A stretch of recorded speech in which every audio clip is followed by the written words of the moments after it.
Good morning, everybody. Welcome back to the Doodle stream. Hope you guys had a good Thanksgiving. Welcome to Black Friday, too, as well. We might talk about something relating to that in a moment. But welcome back to the Doodle stream, where every Friday here on Twitch and YouTube, we spend 3 hours together while I attempt to doodle out your ideas and suggestions from the chat. And I'm not alone today. Today's our very special once a month multiplayer edition where I invite a guest artist to join me on stream. So we will introduce our guest in a moment. Before we dive into the doodles for today, I'd like to remind you guys where you can find me outside of our time here together. Check out my website, kevinhinkle.com. You see that right there on the bottom of your screen, or you can find me at Mr. Kevin Hinkle on all the social media channels. If you'd like to follow just my work as a freelance artist, check out at MrHinkleDraws. So that is where I put just my work as a freelance artist. So I'd love to have you there. Join along for the good times. If it's within your means, please consider supporting my work over on Patreon. Patreon helps content creators all across the globe by providing a platform for their fans to pledge continuous financial support. Tiers are as low as $1 a month. And they all have rewards, exclusive content, polls, discounts, all kinds of crazy goodies, including gifts in the mail. I like to think I take good care of my patrons. One of the rewards is having a shout out in all videos and live streams. So you'll see this list right before your eyes. These are my current patrons. So thank you very, very much for your support. I appreciate that. Appreciate what you guys do and enabling me to do this all the time. So head over to patreon.com/MrHinkleDraws for more information about that. And I mentioned Black Friday. Hey, Black Friday. I have a banner for this. Yeah, there we go. Etsy.com/shop/MrHinkleDraws. If you didn't know, I've got an Etsy store. I've had an Etsy store for almost a year, and I'm running my first sale ever. 30% off everything. Everything, anything, stickers, small art prints, large art prints, original works of art. It is all on sale, 30% off. You do need to put the code in. So remember, when you go in and you check out, type Black Friday 2020, and that will apply the discount, 30% off everything. So it's not going to show up when you go visit. You won't see the prices change. I did contemplate doing that, but I would have to physically change every listing, and I had 125 listings. So I opted for the code. But that is running through midnight, Monday, November 30th. I'm really trying to blow through some lower stock items. So on this image in particular, I know I got a lot of Lego friends. You can see we've got the classic smiley, Benny, Lego Batman, and Unikitty in particular on there. Those stickers are in the, how shall we say, contraband pile. Those are the ones that have been hit with copyright strikes, not once, but twice over on Etsy and removed. I don't have a lot of them. I'm really just trying to get through them. So that we can move on. So I put them back up. 30% off, folks. Get them while you can. I hope they are all gone by Monday. I'm hoping. But I will probably, when the sale is done, I will take them back off the store just because those are hot. And I don't mean hot in a selling well. They are legally hot. So check that out, guys. Remember, all of your support, whether that's through Patreon or the Etsy store, that stuff goes directly to me and my family. This is how I pay the bills. This is my job. This is what I do. So thank you guys for considering it, checking out what I have to offer through whatever means is available. I appreciate that. Let me switch back over to this. Let's turn that off. So, I'm sorry, I got distracted by that comment. And I know there's a lot of folks in the chat already, so thank you guys for coming by. Today is our special multiplayer edition. I do have a guest with me.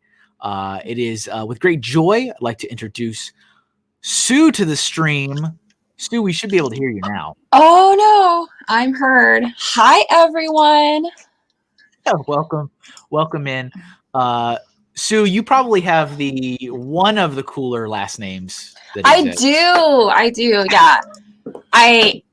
It's a pretty nice last name. Yeah, most people come in and they're like, "Hey, Sue, you living good?" And I'm like, "Oh, haha, I've never heard that one before." That it's like I can in my mind I picture the guy from Tangled. You know what I'm saying? Like the hero. I don't know, the guy that always got his nose drawn wrong. Flynn Rider, right? I'm picturing Flynn Rider saying that to you and like leaning over a crate. Yeah, no, that's exactly, like, you're living good. I'm like, actually, it's pronounced Livengood. I love it. Yeah. It's pretty awesome though. It's a pretty awesome thank you. Last name. But welcome to the stream, Sue. Thank you. And her most importantly, everybody, her handle online on the bottom, if you want to check out more of her stuff, is scrolling at all times. Yeah. At all times. So make sure you check out the work that she does. I have been planning to get her on the stream for a couple months now. She just didn't know it. But yeah, thank you for joining us today. And we're going to talk all about you in a minute. But you picked our theme today. Yes, I did. And you said winter/ice. I went with ice because it's not really winter yet. No, it's like almost there, but yeah. Ice is a little more broader, I guess. It's like fake winter. Yeah, fake winter. Yeah, pre-winter. It's in the pre-winter game right now. Yeah. But yeah, so that is what we're going to be drawing from today, and to help us capture all of your suggestions and ideas, welcome Steve as our chat MC today. Hello. Steve. Hi, Steve. Glad to be here. Steve, it's always a pleasure to have you back on the stream. And since Steve is usually teaching little kiddos, we can thank today's Thanksgiving holiday for allowing him to join us. Well, I'm happy to be here. I was looking forward to this. Awesome. And we got a ton of people in the chat. Brett's builds here. Brett says it's winter in the UK, Kevin. Fair. That's fair. John Y is here. Lindsay is here. Fazoom is here. Bricksmith is here. Pink Wheels 3 is here. And Doc Sampson. Ralph is here. What's up, Ralph? It's been a while. Haven't seen you in the chat in some time. Hope you're okay. I think that's everybody, I believe. Thus far. And Secret Squirrel Bricks. Being all secrety. Secrety, yeah. Nice. So yeah, Steve will be getting everybody's suggestions and throwing them into the private chat for us. Sue, since you were the guest, oh boy, you get to choose the first thing. Steve has already thrown a bunch of stuff in the private chat. Yep. For you to peruse. Oh boy. And we've got some good ones in there so far. All right. Oh gosh. What's most important is we already got the vanilla ice out of the way. Yes, that was like the first one. Yes, I did say I private messaged Kevin last night with that. Though I have no doubt that we will probably draw that eventually. Yes. It's so fun. Ice cream. Oh yeah, we got some good stuff here. Iceman from X-Men, the iceberg that sank Titanic. And as I've tried to condition my folks over the last 2 years that remember the first one's always going to be the roughest. So yeah, exactly. It's not going to be. We got to warm up. Oh, I know. That's what I'm just thinking. Like, oh no, now I have to draw. Actually. Oh, that's what this is. Yeah, like I have to draw. That's right. Okay. Which one is calling out to you? Oh, shoot. Let me look at here. What did I see? I just saw something a second ago. You know what? I'm feeling the iceberg and the Titanic. Oh, okay. I'm gonna go big, you know?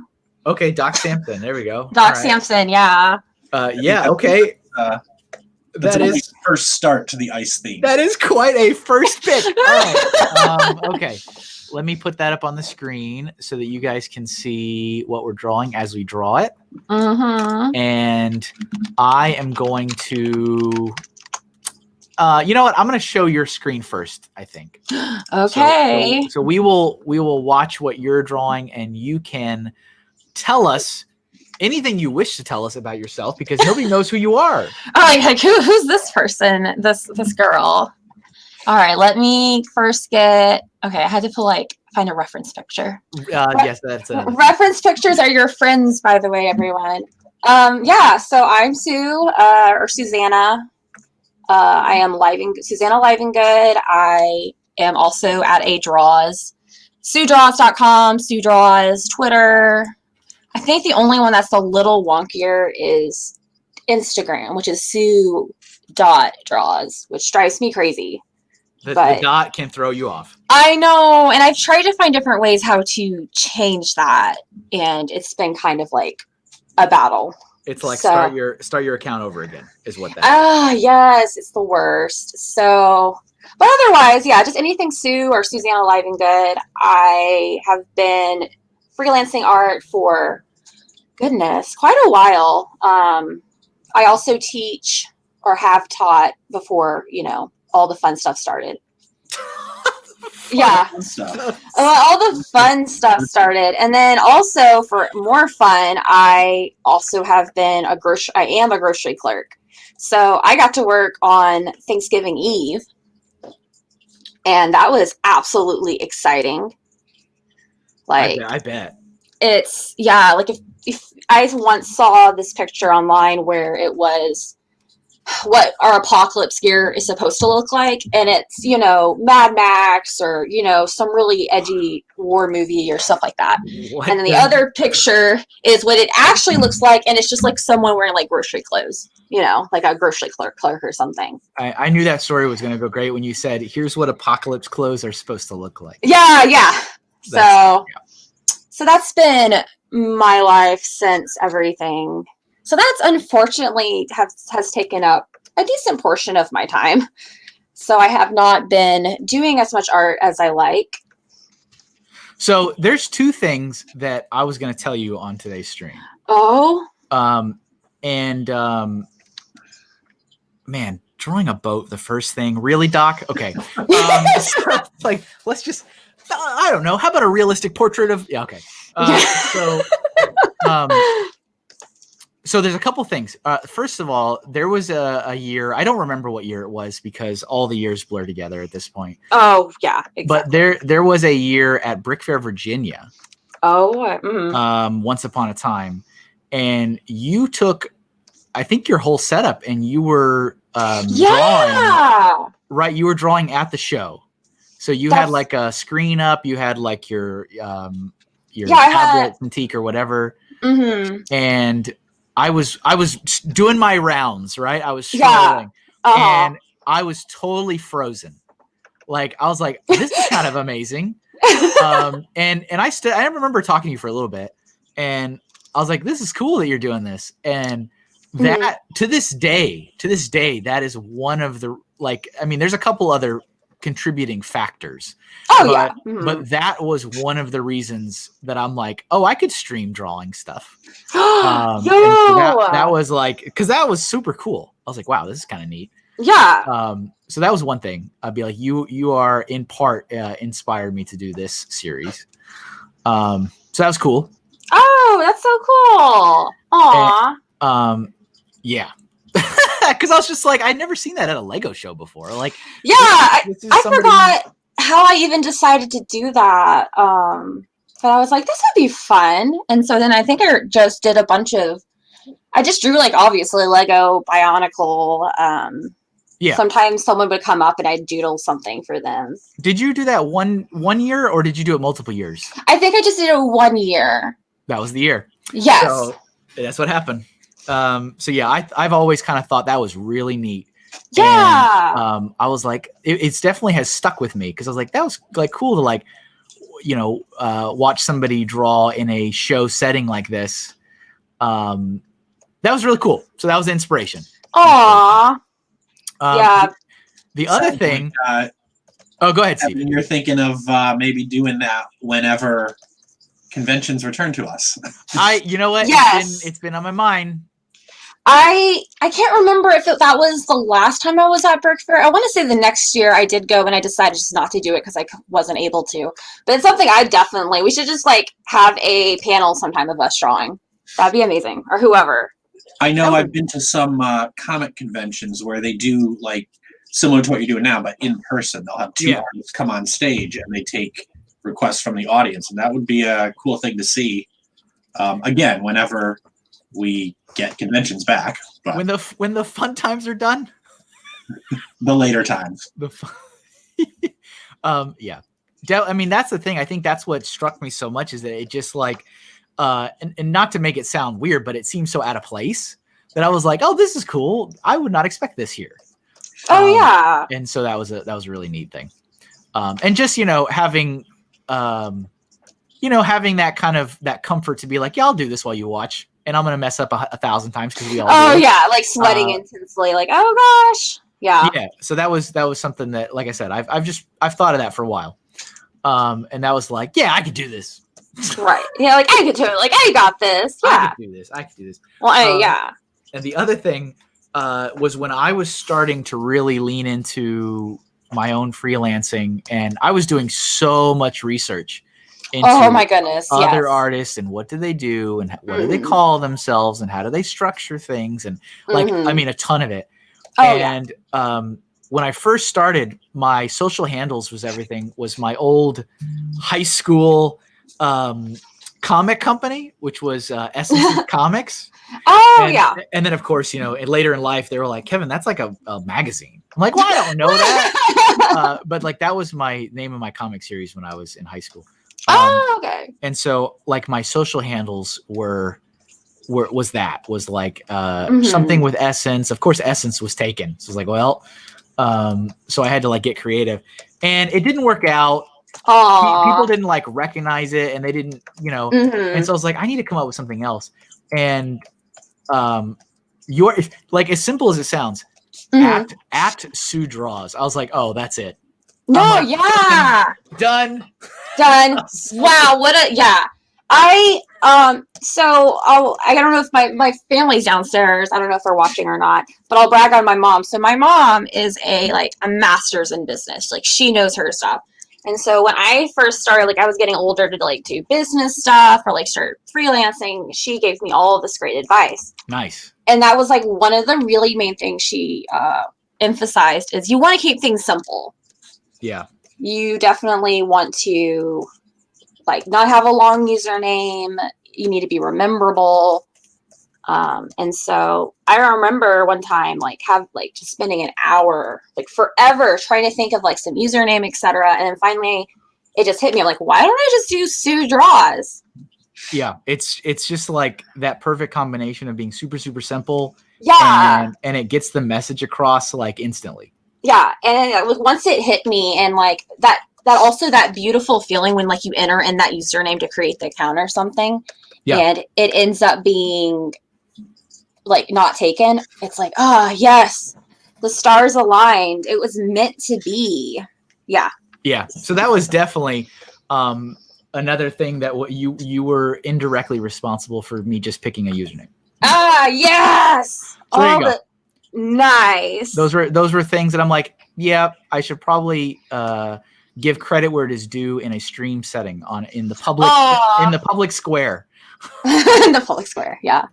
Yay, I am an inspiration. Yeah. Well, that's cool. Absolutely. Yeah, I totally understand the whole freelancing. It's a lot of work, and a lot of people don't realize how much. The saddest thing is you pull out a calculator and you go, how much did I make per hour on this? Oh, goodness. Yeah, you have to be careful with that. You're just like, I don't want to think about it.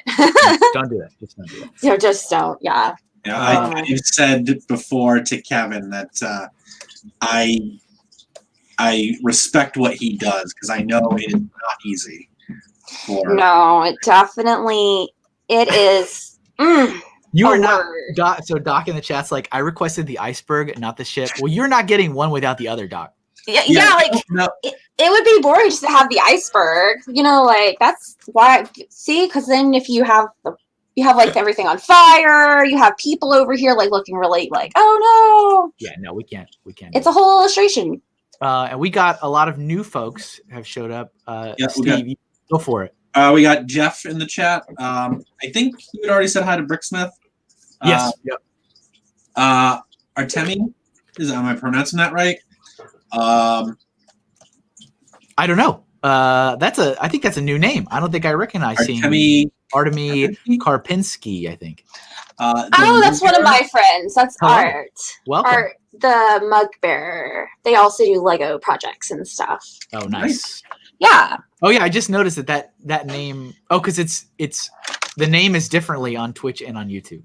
Oh, okay. Mug bearer on Twitch, and I recognize that name. I've seen that name before. Yeah. Welcome. Yes, welcome. And there was an earlier comment from Fazoom that said if Vanilla Ice gets drawn, he's out.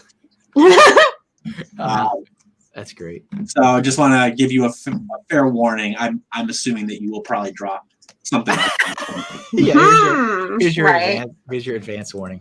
Of course I drew that way too big. So I'm happy with mine. Whenever you're ready to go to the next one, you just can we see yours, Kevin? Yeah. Oh yeah, I haven't seen Kevin's recently. Let me scale it down. I try to keep everything on one canvas and not have to change the canvas. Oh yeah, for sure. That's very nice shading on Sue's. It's not a contest, Steve.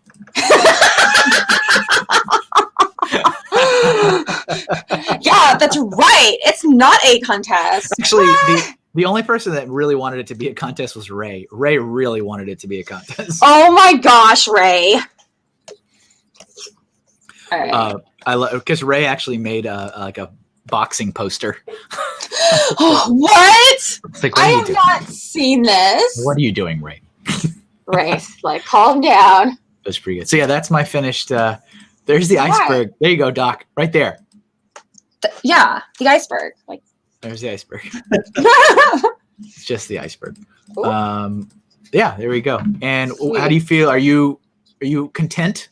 I am also fairly content. All right, very good. There we go. And as per usual, when we finish up, we'll take a little tour through all the things. We got Chris Evans on YouTube watching. Hey, it's AZ Blue. It is the other Chris Evans. The cool Chris Evans. Julian says Sue has a friend named Art. That is poetic. I know. It's okay. Art themselves is very poetic, so it just works out that way. All right. So I'm going to pick another thing. All right. We got a good number in the chat. Yeah, there's a lot of good stuff in here. Thank you for. Oh, let's do Pingu. That was Brett's builds. Yep. That's like little claymation penguin, isn't it? Oh, it's the Pingu. It's the Nice. All right, so we'll do that one next, and then I will keep it on mine for the first half. So we'll switch it up. Mm-hmm. And guys, feel free to ask Sue any questions if you have. For her. Question. You get to see me every week. You only get to see the guest artist once a month. So once. This is your only chance. Yeah. Exactly. Okay. Right, Pingu. I remember seeing. I don't know where I've seen it before because I feel like it doesn't regularly show anywhere. But I've seen it in a lot of memes. But it's I've seen it in all the memes. Yeah. It's like I feel like I actually saw it once when I used to do a lot of babysitting, and one of the kids I used to babysit was like watching it. And I think that was even before like I remember a lot of the memes, and it was interesting. It was really the animation was really cute though. I'll give it that. This is the only type of claymation I enjoy because I've told my audience multiple times that in like horror movies. Like old horror movies. Oh yeah, they used to use the claymation. That disturbs the heck out of me. I'm like, oh no, that's actually very scary. I'm good. Yeah, like I have enough of that. Yeah. We do have a question since you asked. Sue, Lindsay asked Sue, "What is your favorite thing to draw?" Oh gosh. Well, if I was going to be called out on that. I like sweats nervously. Drawing probably people facing left, like headshots of people facing left. That's my weakness. Facing left.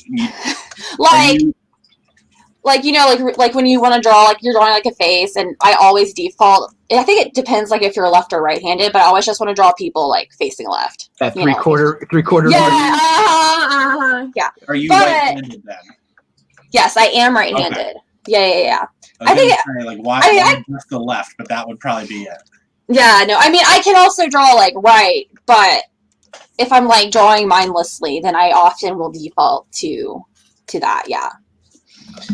But talking seriously-ish, though, definitely character design. We're in the process of learning a lot of like doing comic books, storytelling.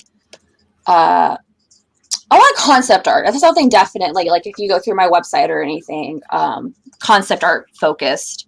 Oh, and I think I saw earlier. I think Lindsay was saying that she saw the social post, so she checked out your work on social media. Oh, cool! Oh, thank you. I think I recall seeing that in the chat earlier. That's good. Yeah, but that's usually my go-to. Past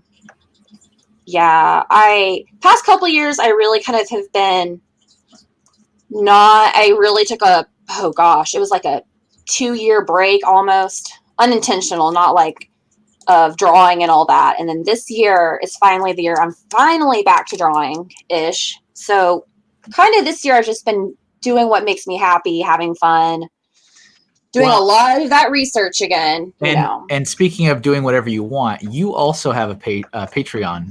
Yes, I do. I just messed up my...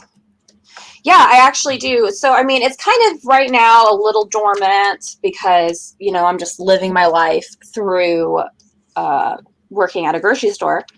But it is also Sue Draws, so like Patreon at Sue Draws. Yes, I'm a proud patron. You are. It made me so. I remember when I like started it back up again, and I saw that, I was just like, "Oh, Kevin Hinkle is supporting me on Patreon." That was real encouraging. I'm happy. I know the feeling. It's kind of an exciting little, alert. Yeah. I try. So what I try to do is, I try to keep it so that 10% of what I make through Patreon, I directly find other people on Patreon and give it back to them. Mm-hmm. That's a good system. Yeah. And so I try to keep it there. So, so yeah, I'm happy to be over there. And, I'm one of the people that's like, you know what? I like the person. I like what they do. And so I'm here and it's all good. And so I try, as someone who also has their own Patreon, it's kind of this balance of finding stuff because there are people that do need the incentives. It's like, content and stuff. And then people are just happy to be along for the ride. Oh yeah, definitely. Well, that's, Kevin, not sure how close you are to done, but can we see? Absolutely. Boop. Oh. Delightful, dare I say. Beautiful.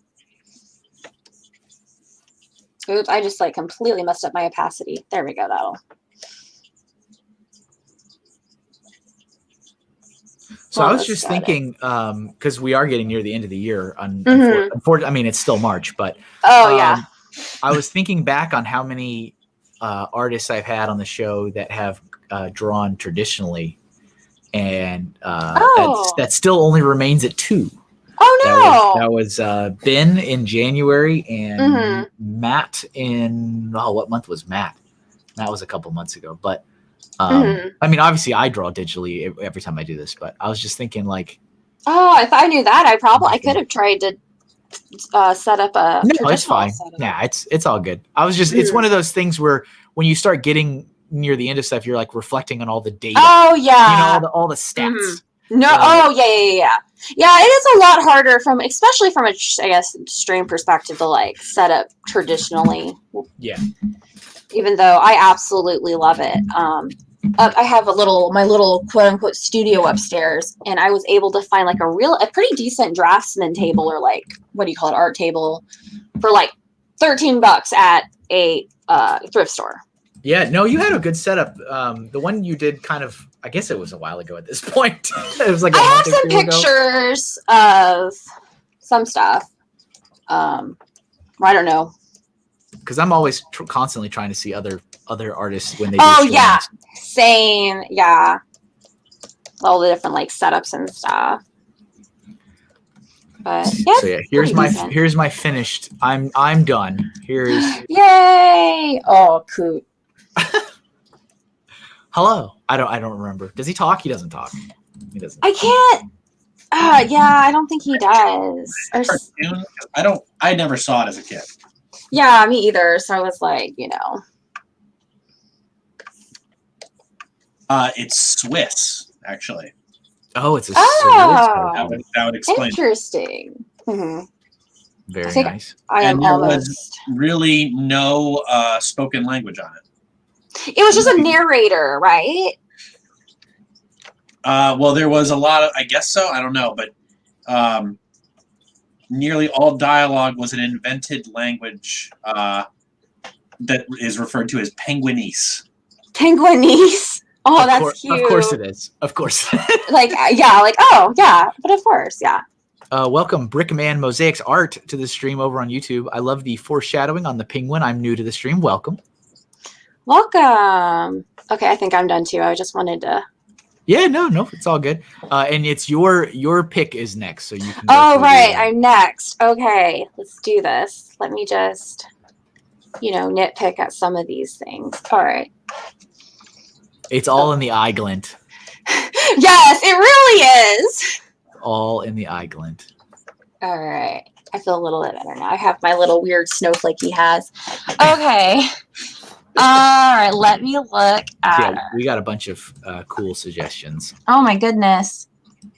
Doc says it's quiet over Twitch. Pingu did not air in the U.S. until 2005, according to Wikipedia. So that is why a lot of us probably not remember it.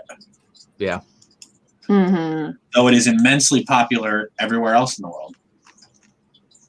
Yeah, it's one of those. Yeah. So Pink Wheels had put in the chat earlier, Ice Zombie Elsa. Did that happen in the second one? What? I never saw the second one, so I don't know. Is that a thing? I'm just curious if it's like a zombie pulled from real life or made up. Now I want to try that, except I just don't know what, Jeff says, really, Kevin? Cool suggestions. Cool. That was so funny, Steve, when you were like, I'm helping Kevin tomorrow with the stream, and Jeff's like squints at Steve. Eyes narrow. He was like, what? What? Excuse me? Did Jeff want to help as well? No, Jeff, it's all good. Jeff always wants to help. He's a stand-up guy. I've told Jeff, I'm like, I don't want to have to make Jeff do it every time. It's like, I don't want to put that kind of pressure on someone else. It's like, I like all my volunteers. Right. Okay. Let's try to draw a zombie Elsa. Okay. All right. I'm like looking at it like, how does that work? Like, okay. I never saw the second one, so I don't know either. But I was just curious if that was actually a thing that occurred in the film or if it's just like a mashup idea. Yeah, I don't know that occurred in the film. Whoever has watched the second movie or whatever, is there a zombie Elsa? Let us know. All right, I'll put that on the. There we go. From Pink Wheels 3, put that on the screen. All right.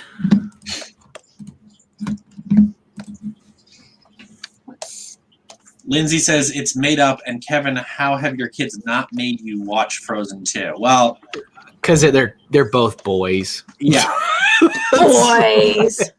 Those boys. Not to play into gender stereotypes. I mean, I enjoyed the first one, but I don't even think they wanted to watch that one either. I think I watched it by myself. Aww. From knowing your boys, I cannot imagine them ever wanting to watch. Yeah, they're like, not your choice. Yeah. Pink Wheels says it's a thing in my heart. I love it. All right, very good. All right, let's see what I can do. Oh, look, I can draw a person facing left, guys. See, like my potential. This is my final form. Yeah, my calling. My brother, one of my brothers, always gets on to me. He'll like come over and see what I'm drawing, especially when we used to be roommates together. He's like, Sue, drawing another head. I see facing left. Is it? Like one time he comes up and I like purposely like flip the canvas and he's like, "What?" I said, "Yeah, I'm living dangerously. Like this time I'm drawing someone facing right, you know." Really mixing things up. Yeah, living. Yeah. Lindsay says, "I'm a boy, Mom. We've seen them all." I don't know. My kids didn't want to see. It can be mixed. Sometimes I don't even think. Who did I watch? One of the kids I babysitted with, he was a boy and he absolutely loved it. But then one of the girls were like, eh. So I don't know. Maybe it has more to do with like the theme. Like I don't like winter or something. Yeah, I like I said earlier, not to perpetuate gender stereotypes, but I look at I know, from what I know of your boys, Kevin, I'm like, no. Yeah. Yeah. Maybe it's more just my kids are not in that kind of interested in that. Yeah. And just not necessarily anything to do with their gender, but yeah, they're not interested in it at all. Like, no thanks. Oh shoot! What are like telltale things of a zombie? Like, I guess their skin falling off. Right? I mean, that's a. I guess. There should be more zombies in Frozen, says Pink Wheels 3. Like a zombie apocalypse. Well, he mentioned the Game of Thrones White Walkers, which was what I was thinking when I read that suggestion. Oh, I've not seen anything Game of Thrones related, so. Same. Oh, okay, no, wait. I actually watched like some of the first season, like years and years and years ago. But I was just like, not my cup of tea. Something that I just started watching though was The Witcher. Oh, which I mean, like that's another one of those things where I feel like it's another Tiger King thing where everyone was talking about it a couple months ago. Oh yeah. And I was like, well, all right, I'll add it to my list. And so I just started it, and I don't dislike it, but I'm so confused. So I'm in episode 5 now, and I'm like, what time period are we in? Like what year? Yeah. I'm a huge fan of The Witcher, and it's based on a series of books from a Polish author. The reception for the TV series, it's like a wonderfully like detailed, like Henry Cavill, like he is amazing. But the reception from fans has been either they love it or they hate it. In terms of the plot and exactly what you're saying. Well, I mean, I don't hate it. I'm just very confused. They tried to do something clever with the plot. One of those. In terms of timelines and how different characters are doing things at different times, and it jumps. Okay, all right. So you actually just helped me a lot by saying that, because, like I said, I'm in episode 5, and I'm like, are we going backwards in time? Are we going forwards in time? Are we? You're doing both. Because oh gosh, I mean, characters scene is a different different moment in time, and they all come together to a central point in the end. But yeah, it's very. I get what they were going for, but it's a very confusing way to do it. Okay, thank you for because. This morning, when I was watching the episode I was watching, what really threw me off was the girl that turned into a witch, I guess, and she had finally gotten assigned to help. I don't know. She was riding in a carriage, and she's like, "I gave up my life for this, and here I've spent 3 decades." I'm like, 3 decades? Like hold up there. That's 30 years. There are other telltale signs. I won't spoil anything, but there are other things. I think you're on episode 5. Around 6 or 7 is where you finally. There's a scene where it makes sense, and you're like, "Oh, this is what they've been doing." Okay, but it's not presented up until that point. I feel like it's not. I mean, obviously, I've seen shows like Lost, where they went back and forth in the time, and I've never felt like totally. Pardon the pun, lost. No. But like in this show, I have felt genuinely lost. I'm like, what is happening? Like, the queen died and then she was alive.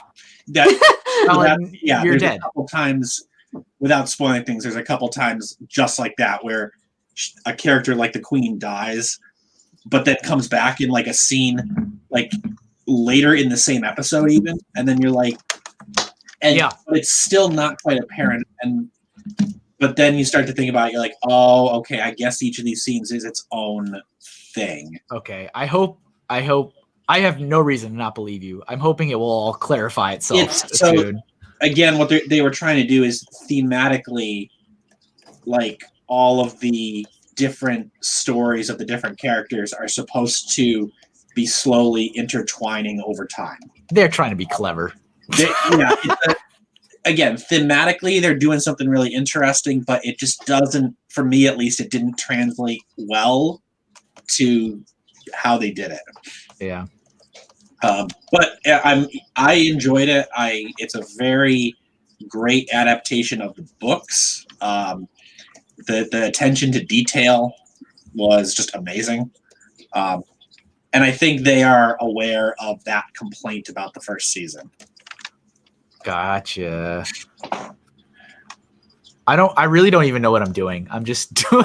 I'm over here sort of like, add zombie stuff? ? Yeah, exactly. Fazoom is talking about chilled brains. Jeff says he never saw Tiger King. I haven't either, actually. I feel like that was a real big fad, and at this point, I don't know if it's worth bothering to go back and watch it. Yeah, it was that's kind of, and it was like a real guilty pleasure. It was certainly hot in the moment. I was definitely like, if I have not seen this, I feel like the rest of the pack has left me behind. Oh, gosh. It's happening. Brickman Mosaic Art says, I thought Tiger King was similar to a DreamWorks TV show, but then realized it was something else. Oh, okay. So you thought it was like a happy, like, animated kids show, and then about a crazy white guy who was probably taking way too much drugs and loved tigers like a lot. A lot. Oh my goodness. But you know what was great though, Steve, when I was doing the Inktober drawings and then the Tiger King got picked that one day and we just listened to his play. Did you watch that one on Steve on Instagram where we just listened to his playlist for an hour? No, I did not get to see that one. Oh my goodness. That was wow. That was something. Hey, what's up, Ragdoll Jesse? Thanks for watching over there on Twitch. Speaking of Mandalorian, though, I really enjoy it. I really enjoy it. I like it. The internet is collectively making me very frustrated. Yeah, because with every episode, the window in which common courtesy is being given to spoil things is getting less and less and less and less. Like, literally, I woke up at 5 a.m. and things were spoiled. I'm like, it came out an hour ago. Yeah, I watched it this morning before the stream just because I had already seen a spoiler screenshot. And so I was like, well, I might as well just watch it and get it out of the way before more is spoiled. It's just like, not everybody is going to watch it right when it comes out. But, like, I mean, come on. Can we have a little bit more courtesy? Yeah. And even, as I've mentioned this before, with, like, Disney and Lucasfilm themselves, like, they give you, I think, 48 hours and then done. And it's like they start posting it on their own social media account. I hate that. It's like, wow, all right. I am very slow for to watching stuff, and so I just have to cope with that environment. My philosophy has always been, and I agree. Like, I woke up this morning and even I was a little, like, when I saw screenshots like on my Facebook feed, I was like, okay, that's a little ridiculous. I'm like, can we not? Yeah. Though my philosophy has always been for spoilers that if the spoiler ruins the show for you, then it was not well written to begin with. I'm not gonna. I will never forgive them for spoiling Baby Yoda for me. I'll never forget that. Like, I can understand how absolutely awesome that must have been. And they did a really good job of keeping that under wraps, though. No, they didn't. I don't think they. Of course, I'm trying to remember like how long it actually took for me to watch it. Well, okay, I'll say to your point, I didn't know about it before it aired, but like once it aired, Lucasfilms was the one that spoiled it for me. Time to make all the merchandise. Like posted it. I think it was 8 days after the episode. Mm-hmm. And I can't watch stuff right as soon as it comes out, but I'm like, oh, good stuff. I think I'm good. I'm good too. That is very interesting. Also, so that I like the bone arm. That's pretty good stuff. I was like, add zombie things, yeah. And yeah, here's mine. Let me switch this. I don't know what I was doing. I mean, it works. You like have the hand reaching out for the brains. Yeah. Totally. Yeah. All right. So they are gorgeous as pink quills. They're beautiful. What they are. We need a zombie princess. Yeah. It's beautiful. Okay. All right. So this one is posted a nice spoiler. Darth Vader is Luke's father. FYI. All right. Can we get a ban for? No, there's another one. Darth Vader is Baby Yoda's father.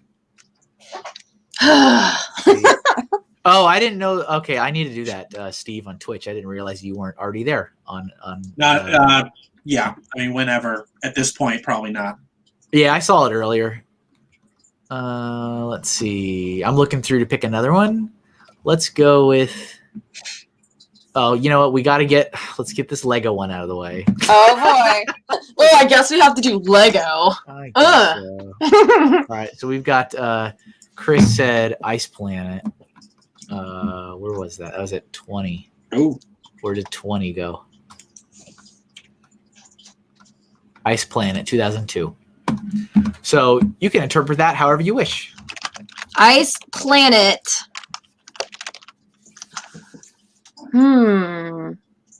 Orange chainsaws. That's all. Like the old Ice Planet, like that old 2000. Yeah. Thing? Yes. Yeah. Oh. Chris just rolled in his chair. He's just like, what? What do you mean? You don't even know what I'm talking about. All right. How dare?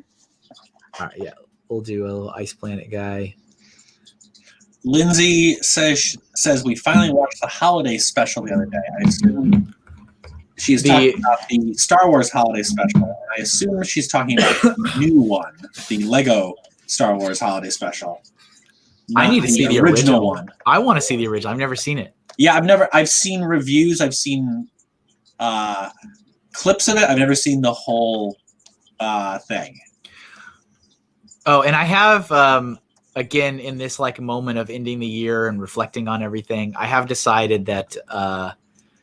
Gosh, don't sound so excited, Sis Zoom. I've decided that I think I will make the Lego themed Doodle Stream an annual tradition.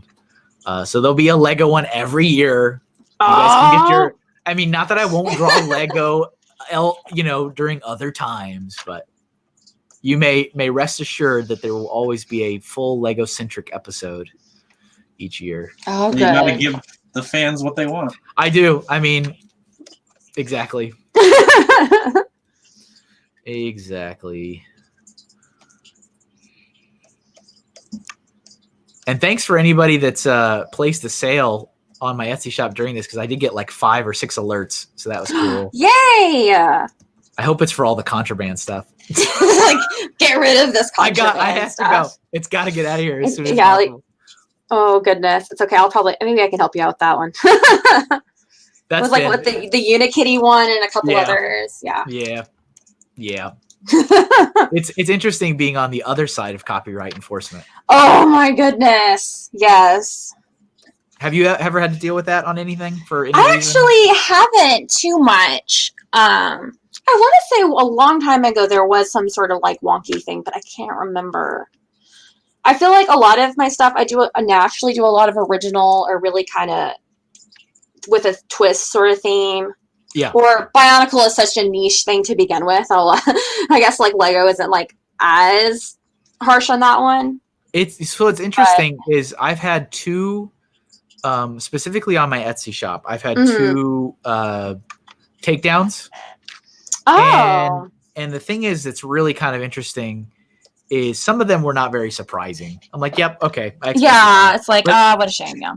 And so I made some changes. I went about it a different way, but Mm-hmm. they didn't hit everything. And I kind of feel like if you're already looking and you're already doing it, then obviously those are okay for whatever reason. Huh. And so I just kind of moved on. And then I got the second one, and some of them were the same and some were different. So, for example, I have a Tahoe mask sticker. That's a thing I have. Oh, yeah. Mm-hmm. And that was okay, quote unquote, okay, the first time. Mm-hmm. And then the second time it got hit with a takedown. Oh. And I was like, well, I don't understand. And so like the way I went about it was, well, if it only got taken down once, I'm putting it back up. Yeah. So like give it another chance or so. Yeah. Yeah. And there's been a couple things that have had that weird kind of like, That this was okay last time and not okay this time. I wonder if it's like if someone, whoever, like specifically reports those, and so do they just take down whatever they reported, and then they don't actually do thorough research into your account? I don't know. Yeah, I have no idea. But even so, I feel like whoever is reporting it, like they had to click on the link for your shop, and they would have seen all of the other stuff. Yeah, it would have all been there. Yeah, that's true. And especially the things that you've been hit with, Kevin, like what are, if you're going to take those down, then why not? There's like so many other things that are directly related. Yeah.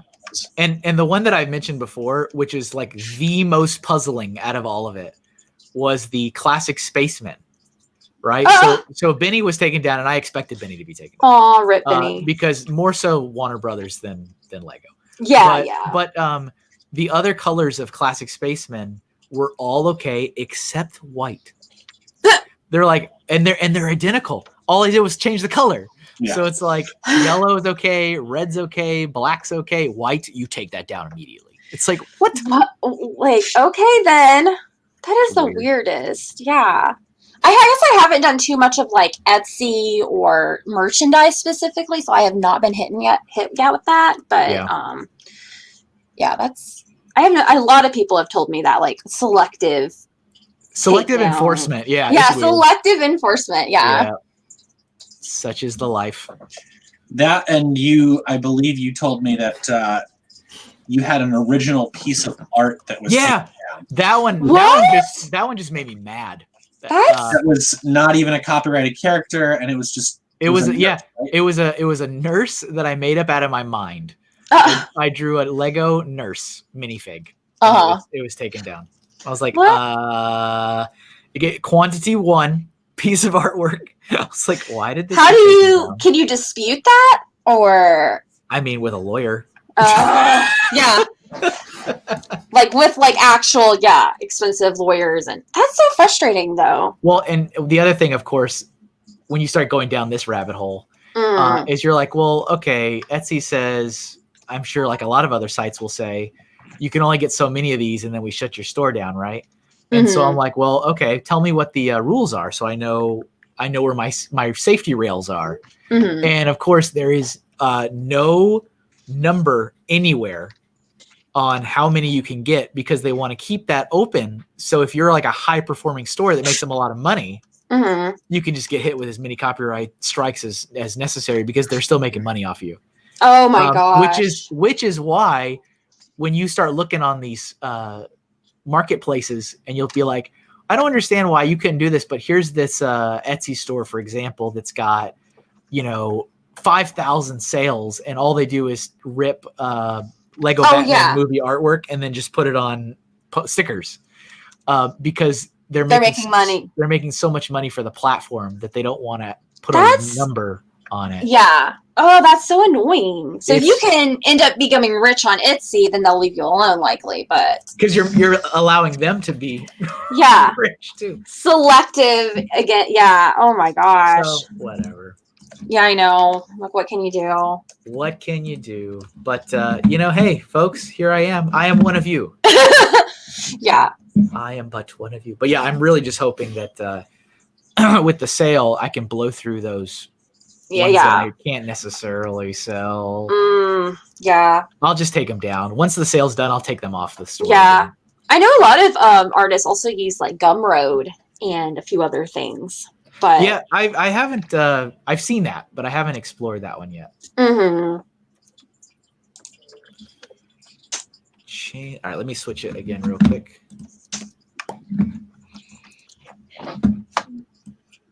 This guy is like, he just found something, so he's like, "Hey, over here!" Like, that's, that's what's happening. Yeah, I found some ice. I found. Were you guys looking for ice over here? I did find that interesting. That like, what exactly were they like trying to collect or mine? Oh yeah, I don't know. Think about the sets. Like, what is the lore of this? There was a lot of like, you know, like I know the Aquanauts, like they wanted those crystals. Crystals that they had, like. Yeah. But I think back to the Ice Planet sets, and there was nothing that they were like clearly collecting. You know, I don't remember anything either. Maybe they were just exploring. Maybe. And they wanted to chainsaw everything. I mean, who doesn't? I mean, this is true. Like, if I ever had a chainsaw, well, in space, a chainsaw in space, I mean, I think I would be pretty happy about that. Like, you know, I think that's fair. I remember as a kid, those pieces were super cool. Yeah. It's a cool color scheme. Yeah. AZ Blue BZP says on Twitch, I seem to remember red gems being part of Ice Planet, at least going off the Lego Racers theme. I don't. Oh. I have a couple Ice Planet sets on my shelf, and they don't have any things in there. So this is an interesting juxtaposition here with Elsa and the Ice Planet guy. Doc says they were collecting ice. There you go. I mean, yeah. Oh, yep. They were sure doing that ice. Yeah. So Zoom says they managed all of their pockets. Oh, what's up, Brickhead family? We got Nick here. Hello. They were collecting ice. I love it. So right. They managed their rockets. Oh my goodness. You got a spooky ice cave ghost.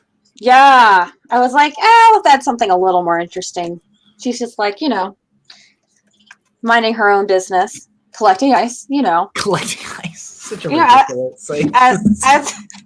As one does, and then what were you doing? Oh, just collecting some ice. Yeah. There we go.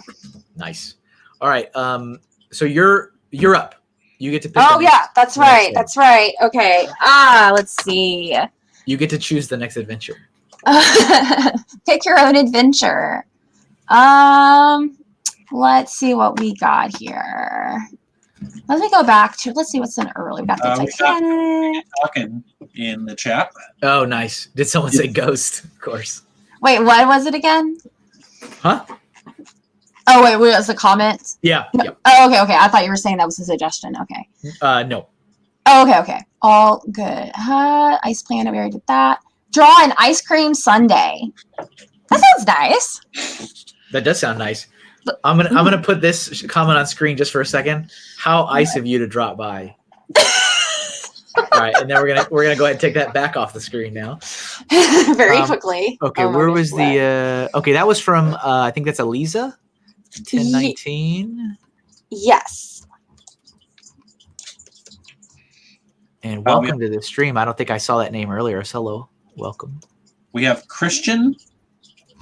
I assume a relative of yours, Christian. Oh no. Oh no. Yeah, that's my brother. I like how the reception is. Oh no, that's. Oh no. He says, "Hey Sue, draw Kopaka." Dang it! Yeah, I knew I wasn't going to get away with not drawing a Kopaka. That's fine. That's acceptable. Yeah, it's like this is fine. All right, Christian. All right, brother. Ice cream sundae first, though. Yeah, no, that's priorities here. AZ Blue says Kopaka is a requirement. Yeah. Like, sorry, you don't make the rules. So, so how was for both you guys, for Sue and Steve? Sue, you may begin. Again, you're the guest. Yay! I'm a guest. How was your Thanksgiving? Aside from the vet visit, you Yes. So Thanksgiving was nice, except for that because I had to rush and take my poor cat to the vet. But thankfully, my brother, the one in the stream, did help me out with that because that was really not fun. But let me think a second. Gosh, that whole day was So otherwise, it was a blur. I'm trying to sitting here what else happened? I don't even remember. But we did me and my mom and my brother and a few other siblings. Not all of them. We went and visited my grandfather. Okay. So we had a little, obviously, because no big family gatherings. I mean, not ideally. No, not ideally. So it was just us and, my grandfather. We visited him because we didn't want him. He's really, how old is he? He's in his 90s. And we didn't want him to be alone for Thanksgiving. And so we all visited him. We had a really nice Thanksgiving. Just the traditional turkey and all that kind of stuff. And it was really nice, And then after that, my brother and I went and picked up my cat from the vet. Yeah. And so my poor cat was all, because they had to put him do anesthesia, so he was all out of it when we picked him up. And so right now he is recovering. He's still napping on the bed behind me. So that he's good as far as I can tell. And I'm just please I do not want to go back to the vet. For sure. That was not an ideal for me. But otherwise it was a great day. Right. But, besides spending a paycheck and, all that. Oh but, yeah. Yeah. So I have 2 dogs and over the years, it's all right, I guess they need dental work. Oh yeah, certain things. Yeah. And you take him in there and I'm like, wait, how much is it? You're excuse me. And I mean, everybody's circumstances are different. And, you guys know I have kids too. And so I'm sitting there going, I'm about to pay more money for this dog to have dental work than I paid for my son to have dental work. I'm like, okay, I guess I'm doing that. And then of course you ask yourself, I'm like, well, can I not? No, I guess I can't do that. I can't not. Yeah, right. I can't consciously not do that. I know at that point, especially. But it's it gets expensive. Oh, it does. Yeah. Especially yesterday, or the vet was like, yeah, we're on emergency call or emergency, whatever. And I'm like, because of the holiday. Yeah. So I was of course. My wife and I have had issues with several emergency issues with pets in the past couple of years. Mm-hmm. It's awful because it's, it is so expensive. Yeah. But you love them like a family member. You can't. No, exactly. You can't not, right? You can't not. Exactly. So it just had to happen on Thanksgiving, of course. I was like, kids, couldn't you have waited today, Yeah. So Steve, how was your Thanksgiving? Mine was good. We did have a small family gathering, just my parents, my sister, tried to keep it little. They've all been sort of interacting with each other throughout this whole pandemic though. So it's kind of hopefully a fairly closed group. Yeah. We hosted here at my house and my wife does a great job with the meal. I am a foodie. I love good food, so I always enjoy this as one of my favorite holidays. It was tough for me, but I got through it. I survived. Because this year I've been, or not necessarily this year, the last 4 months I've been really trying to work on my health and my weight, and Thanksgiving feasts don't exactly factor into the meal plan. You're like, yeah. Mm-hmm. But I still went to the gym in the morning, and I took an hour walk after dinner too. Good for you. I I did not. I opted out of so many things that were that were available, but I had to have the pumpkin pie because I made it. I was like, I made this pumpkin pie. Right. It was a homemade Alton Brown recipe pumpkin pie. Oh goodness. It was great. It was good. I had two pieces, but I'm happy that I got through the rest of it. Yeah. Right. I'm like, okay, done. Moving on. Yeah. I did it over. I got to survived it. Yeah. So here's my sundae. Ooh, that looks delicious. I think, the last time I had a sundae was actually almost exactly a year ago at Brick Fair, New Jersey. Wow. Oh, yeah. Because me and I think Nick and Keith and Joey went and had sundaes at a Jersey diner. Ooh. And we sat next to the most Jersey family in the history.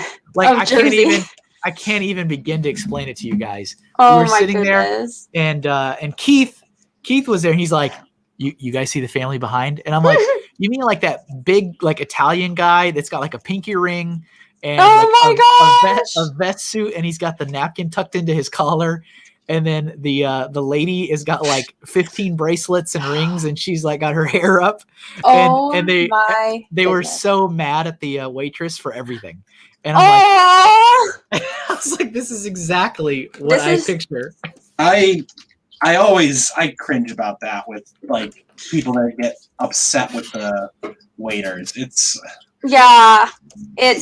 as someone who also works in like service, please be nice to service workers. I just don't, Cheers. A couple in my whole life, I've had a couple where clearly the waiter was at fault, but the vast majority of the time it is not the waiter. I just don't understand why anybody wants to take any risk with someone who's giving you something you're going to consume. Like, what are you doing? Right? Yeah, exactly. Like, not sure about that one. Yeah. Let's see. Well, in our defense, the waitress was bad, says Nick. Wow. Yeah. Doc says, will the diet allow a Sunday? I mean, it would allow it, but there'd have to be a lot of compensation, if you know what I'm saying, Doc. Yeah.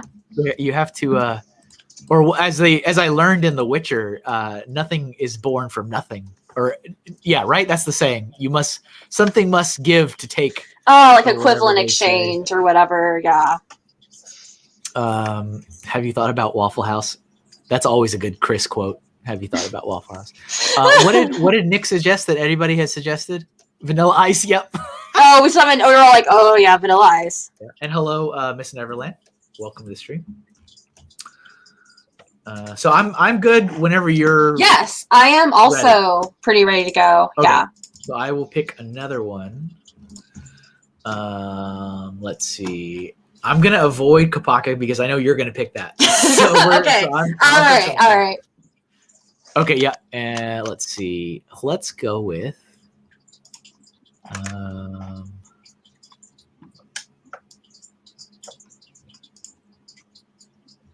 let's see.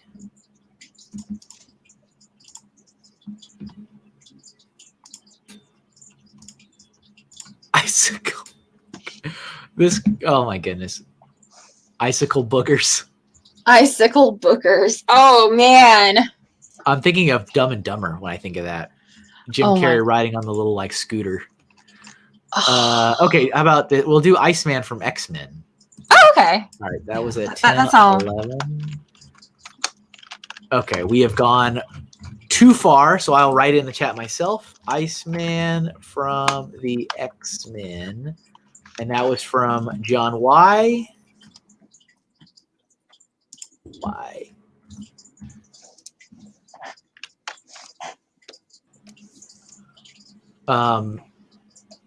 Okay, put that up on the screen.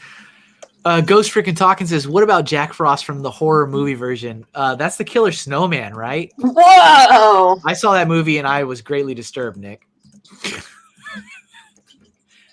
I'm a big baby. I usually can't do too much horror. I'm usually the same. I tried to push myself this last October and watch some scarier movies. So Ghost Freaking Talking, aka Nick, he's like he's my he's my sponsor for scary stuff. He's like my in-person sponsor. Mm-hmm. And so I was like live texting him reactions to like watching Poltergeist, and I was like, why is the tree grabbing this kid? Yeah. What is transpiring? I can't. So Iceman apparently has had a lot of different looks. Yeah, I know. That's what I was like. I guess we'll just choose something completely random, and we'll just say. In my head, I kind of saw him as Silver Surfer. Like that's how I thought. Yeah, that's initially how I was. That's how I remember him as a kid. Yeah, Nick. If we're talking about the same movie, was there like a prisoner transport or something ran off the road, and then like the guy turned into a snowman? Right? Are we talking about the same movie? And then like he killed like I think it was like an old lady. He like wrapped her in Christmas lights. Oh, you're talking about Jack Frost? Yeah. Yeah. It's still that's another one of those that I'm like, I am no better for watching this film. What if you like bad movies? There was actually a Jack Frost 2. So if you think the first one was bad, the second one is even worse. Of course there was. Yeah, absolutely, of course. So and you know, because if you've seen this, you guys know the bathroom scene. That's when Kevin turned the movie off. I'm done. No thanks. I'm out.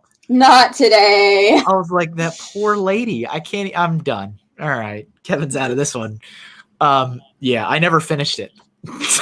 Oh my goodness. I mean, I don't blame you. And out. Yeah. That was another one of those where I think I was like physically ill. I was like, I'm out. And goodbye. We've got a good conversation about cranberry sauce going on in the chat. Oh, did you really, Nick? Oh man, they talked about it. The stuff versus the homemade. Oh, I'm all about like the jelly. Like I want it in can form. Like I want it to slide out like a can shape. I'm not even kidding. I mean, Zoom says canned cranberry sauce or get out. Get out. Wow. This is a heated discussion. I did not realize people had such strong feelings about Chris he is spicy today. Spicy. He needs to chill out. Okay. Thank you, Mr. Freeze. Revenge is a dish best served cold. We got to get all the Mr. Freeze quotes from Arnold in that Batman movie. Going to say, we've had Fazoom has requested Mr. Freeze from Batman the Animated Series a couple times, but I would love to see you draw the Arnold Schwarzenegger Mr. Freeze. Oh yeah, cool off. That movie, like the first 5 minutes of it, is just so bad. They pack, I think, at least 10 different ice puns into the first 5 minutes.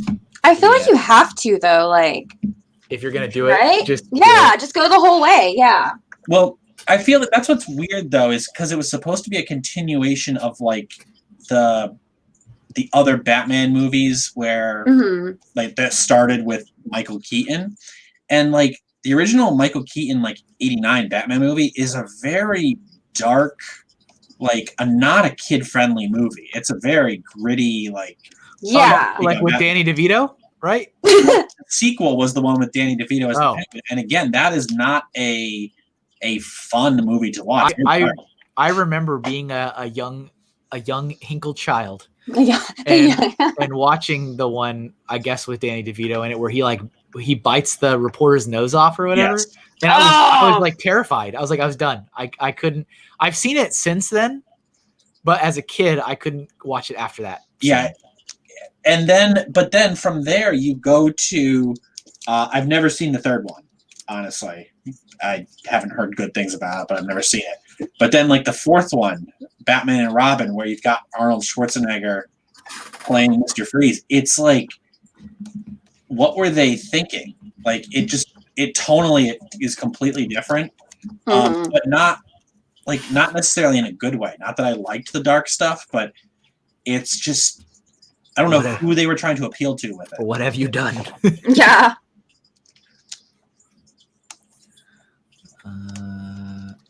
Fazoon says, I'd rather see multi-eyed goats.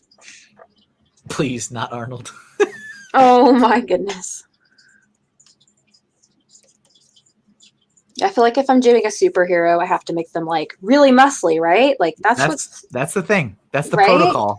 I never like really grew up with like a lot of superhero stuff, so nowadays I'm just like, yes, this is how it works. How you doing, fellow kids? I know superhero.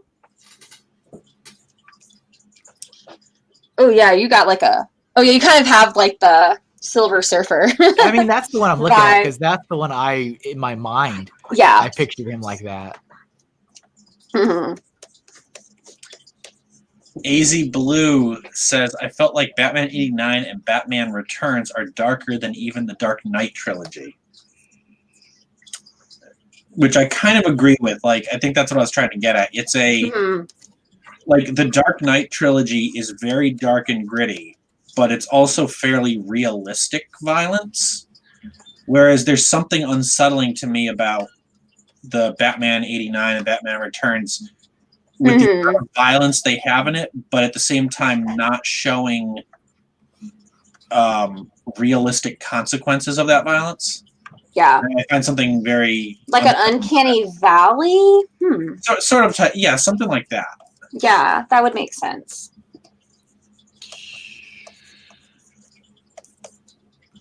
Okay. Yes, there is also, Doc Sampson mentions Arnold was more in line with the original TV show camp, which... yes, there was a Mr. Freeze in the 60s Batman, at least one episode. Brick Smith, yes, that is on the list. Which thing? The icicle boogers. Icicle boogers. Dang it. They are on the list. I was talking about how I can only think of Jim Carrey from Dumb and Dumber on the scooter.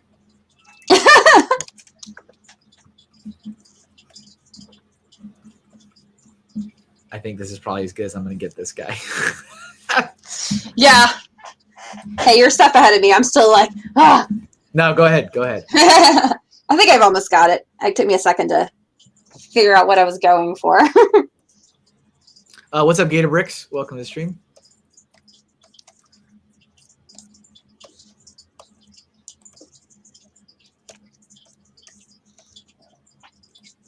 All right, I'm going to go to the bathroom real quick, and the lovely people can watch you continue this. You guys got this. You're fine. Bye, Kevin. Shoot. Now we have to entertain people. It's okay. Like, when Kevin comes back, everything will be on fire, and I'll be like, yeah, I did it. Everything icy will have melted. Yeah. Kevin will be like, like I was away for 5 minutes.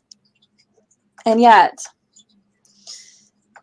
I was trying to think of something like really witty or funny to say. So if you have like Kevin ever like rewatches this, he'll be like, "What?" But everyone on his like if you okay. So like I'm already like learning the secret. Okay. Unfortunately, I am not a very witty person, and Kevin's awesome. Take that, Kevin.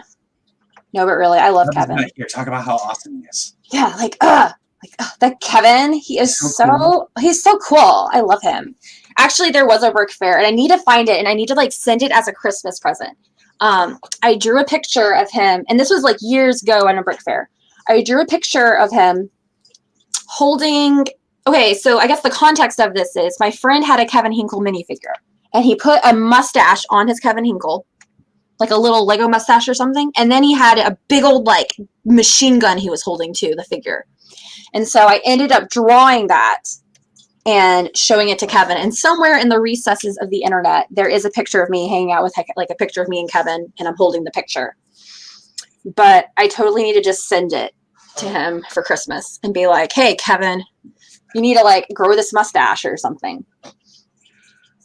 He's grown a bit of a... Yeah, he has a pretty good beard going on. It's a 5 o'clock shadow. It's not a... Yeah, that, yeah. Mm-hmm. But he used to grow out his mustache because it's like one of those really big curvy ones. Oh yes, he did used to have a mustache. Yeah, and so now I have Before I to met him, actually. surprise. Oh yeah. Is anything on fire? No, we're just talking about your mustache. Yes. Oh, okay. Yes. Exactly. No, well, I guess like remember that picture I drew like years ago? Ancient brick fair. I drew like a picture of you with like holding like this really big machine gun, and you have like It was pretty amazing. It was pretty intense. Yeah. That was during a Q&A. Yeah. It's like that was a great Q&A. Here's what I thought of. It's like, all right. Like, oh, okay then. Yeah, because my friend I think had made that minifigure. I don't know what the context, but how they decided. Oh, it. you know what? I forgot that was a minifigure too. I've seen it. I see it somewhere. I don't remember. Yeah, it's somewhere in the internet. Somewhere. I think somebody had it on their badge.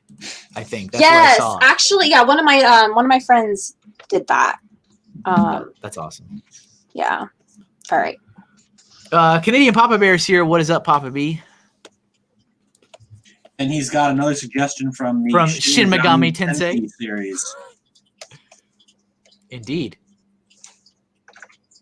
I wouldn't have it any other way. I have no idea what that is.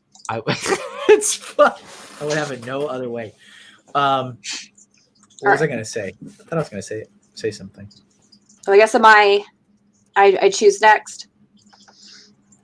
Yeah. If you're ready. I think as good as I can get now. Nice. Very nice. Icy nice. Okay. Let's see. What do we have next? I guess I could just do. We could get Kopaka. Just get it out of the way. Yeah. Let's get this over with. I've already got it. See you later. Heading to Waffle House as usual. So as usual. Oh my gosh. I love it as usual. Lord. I do at some point in my life though. I do need to eat at Waffle House with Chris. That I feel like that's a thing that must occur. Yeah, it's like laws of the universe sort of a thing. Yeah. Okay, so let's see. Where was that 1037? Is that still on the chat? Let's see. No, it's gone. So we got to write it in there again. Ah, tears. Okay. All right. So Chris Evans, Kopaka. Nice. Cat. So it's always a weird when you Google image Kopaka, there's also a lot of there was a phase back in the olden days where it was a huge fad or whatever to draw Lady Kopaka. So then I'm going through, there's mocks and drawings and stuff, and I'm just oh gosh, ancient history there, y'all. The olden days of my secret fame life. Secret fame. Yes. That's the best kind of fame. Or niche, ancient back in the day. I used to tell people, my family, when I was in my pinnacle Lego days, they were like, you seem like you're famous. I'm like, oh, I am. I just don't have the money or the status. Yeah, exactly. Nope. Yeah. But you even, I was looking back at pictures from Brick Fair. I think I messaged you last night, and my wife even pointed out, it seems like Kevin has an entourage in each of these photos. Always, every time. Oh, yeah. All the time, yeah. Let's see. Ghost Freaking Talking. I've done IHOP with Kat. Yeah, we did IHOP together in Jersey. Actually had good food from their surprise. It's because it's the Hinkle effect, Nick, is what it is. They dare not serve me unacceptable food. It really means nothing. I have no clout at all. Only in the most nonsensical ways.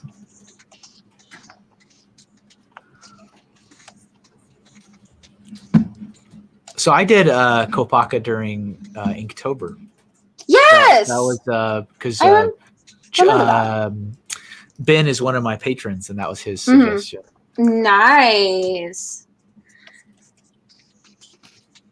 And he liked it enough to buy it, so that's what matters. Oh yeah, it gave you money. That's even better. Yeah, bonus. That's awesome. Which, by the way, folks, there's still a bunch of those on the Etsy store, and you can put the code in and get a discount. FYI, yeah, 30% off. I know I bought the 2 drawings that you did for me, and I told you that they were black and white, and part of me was a little like, I would wish they were color, but they look a lot nicer than any of your photos. Yeah, it's really kind of hard capture. to Yeah. do justice to like a black and white photo, kind of. Mm-hmm. But I'm glad you think so. Yeah, the gray is actually like not quite a gray; it's like a silver. So if anyone's on the fence, they are much nicer looking in person. They often are. Not that they weren't good looking to begin with, but they are much different in person. I appreciate that. What is up, dude? Jude, welcome to the stream. So this should, by all expectations, should be where you blow me out of the water on this one. Oh no! Just to put all the pressure. No pressure. I mean, I used to draw Bionicle very like that was just my jam. Yeah, exactly. Like I still do sometimes, but not like as religiously the sets. It's like when I've had some of my other art friends that are not at all involved with the Lego circle, and then, oh, Kevin, draw a minifig again. I'm like, all right, step aside. Yeah, I got this one. I got this. Yeah, that's usually how it works. Yeah. I mean, I'll give credit to Lego and Bionicle. That's definitely how I started getting into drawing and made my mark, I guess, and decided, you know what, I want to be a suffering artist. Let's do this. I love ramen. Yeah. Thank God I love ramen. Yeah. So. Yep. Wait, what does it say? I will say I've been craving the cookies we had. Oh yeah. But see here's the thing, Nick, we had those cookies after we worked like 16 hours and there was at 3 a.m. Like that, the whole experience of those cookies. Oh my goodness. So I was going to say that there is a lot of very creative and very, very talented people specifically in the Bionicle community. It's absolutely wild. And I don't know if it was just some sort of like how the universe worked or if it just attracts a certain kind of thing. But no, it is mind-boggling. And I feel like I might not have gotten that same experience if I was like in another like fandom or group. Like it really pushed me. But yeah, there are some amazing artists, like whether you're not really into Bionicle or not, like amazing stuff. It is a very weird, like I'm not a huge Bionicle fan, but going to Brick Fair, like I know that there's like such a huge section for it. And they are like, they don't feel like Lego in the same way the other stuff does, but they do have a very interesting artistic, presence to them. Yeah. Yeah, I feel like every time at Brick Fair, every year we get shuffled somewhere else. So we always feel like we're the redheaded stepchildren of the Bionicle thing. It's really interesting because it's also like, I mean, I can understand your point of being like, where are we now? But it's also like, it's the only theme that Todd has ever made custom any kind of things for. He's like, I'm going to make risers for this group. What? Mm-hmm. It's like, okay, that's cool. We got, what is it? Is it Candyful? It says it's KC on their weird off-brand YouTube account. Oh, okay. What's up, Casey? Off-brand. Everybody, please look away. This is off-brand for me.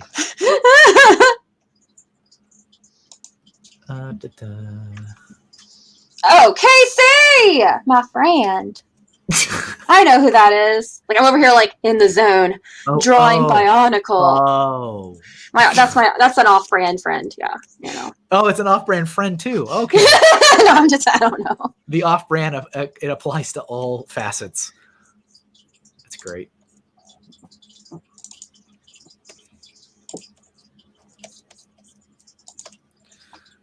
So this will be my first. I'm gonna throw colors on this one because we're past the halfway point Yes, already. That's we great. right. Oh, we can add. Oh, I mean, you could have added anytime you want. That's just that's true. my self-inflicted restriction. I think that's definitely a fair restriction, though. It just kind of like Keeps you. It evolved its way there over like the course of a year, and I've liked where that is, so I just kind of keep it. No, that definitely makes sense to me.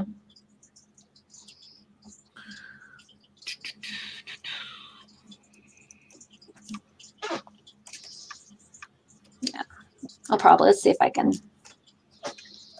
Maybe I'll like kind of do a rough painting style or something for this. I actually have an older picture, and I mean a picture I still have to finish of Kopaka. Just for fun, or is it a commission, or what is it? No, it's just for fun. I started it like bazillion years ago, and I was like, oh yeah, I probably could have even started working on that, but it's like at that stage where I'm just probably gonna have to be rendering, and that's a little not as exciting to watch. But you do take commissions. Yes. No. I wish. I mean, so like definitely. My Patreon is there for sure. Like, and I do have some goodies for that. Like I said, it is a little kind of quiet right now during crazy holiday stuff. Right. That's probably the most direct way to support me. And there you go. And of course, follow you on the all the socials and yes, like and share things that you think are cool. Yes, yeah, definitely. That's one of the better things. Like right now, I'm kind of, I've been out of the picture for a little bit, so just liking, retweeting Sue Draws is probably definitely one of the better ways to help me at this moment. Yeah. I have had a lot of people recently in the past. This year be like, hey, are you taking commissions? And I'm like, gosh, I really want to, but I got to get some things sorted first. Yeah. That being said, I mean, people are more than welcome to, message me, email me, contact@suedraws.com, and I might be able to work something out. But right now, unless you ask, right? Exactly.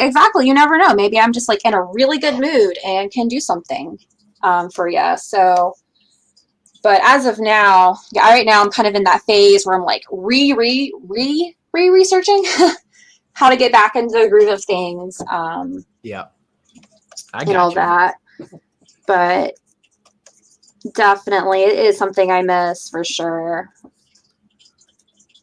Because I'd much rather be focusing more on the art aspect of my life than the grocery store of all times. But so is it the place that you work? Is it like a chain or is it a local joint? It's a chain. So if you're down south, particularly Florida, it's a Publix. I don't know if anyone's heard of that one, but it's a really big, fairly big grocery brand that started in Florida like a bazillion years ago. And it is and so they rule Disney and Publix basically rule Florida. Oh. And yes. Oh. Yeah. And then it slowly has been moving up south. So like I live in Tennessee right now, like around Nashville, and we have some stores here, and that's where I'm working. And it's a great, they're always normally number one or really high on the list of like best places to work or like in terms of retail. Can you confirm or deny those rumors? I can confirm they're pretty legit, like in terms of, especially like I'm part-time and I can get a really good benefits. Like, I don't know, like in terms of, I know a lot of people who work retail or the service can understand it's a really hard, it can be pretty rough. Yeah. So, but I mean, grocery stores. In the chat, Gatorbrick says Publix is the best. Brixmas is best subs. Yes, they do have the best subs. Yes. And Duju says Nashville. Woo! He's in Nashville himself. So. Oh, Nashville, buddy! High five! Yeah, I love Nashville. A lot of people think, it's just around for country music, but has a lot of art, a good art scene. I used to be, before COVID and everything, used to be really big in the game, like the indie game development group here. I didn't realize that was a thing there. Yeah, exactly. It's not really like you're going to be, if you want like a game development job, you're better off in other areas. But it still has a pretty thriving, growing community there. Like it exists. It's a thing. Yeah, exactly. Yeah. So I think that's pretty cool. Nice. So Nashville's pretty nice. I really enjoy it. I took a very, very brief tour. 2018. I went in 2018 and I visited just because it was semi close to Brickfair, Alabama. No, not Brickfair, Alabama. Brickfair, North Carolina.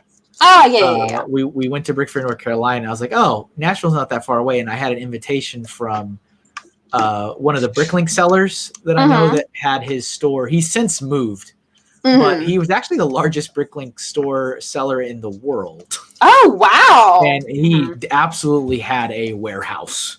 Wow. And so when we were there, I said, well, can you show me around Nashville? Because I've never been here. And so we went and saw down, I guess, downtown area where the Capitol and stuff is. And, oh, yeah. Looked at some statues and we walked around and then we went and had chicken wings.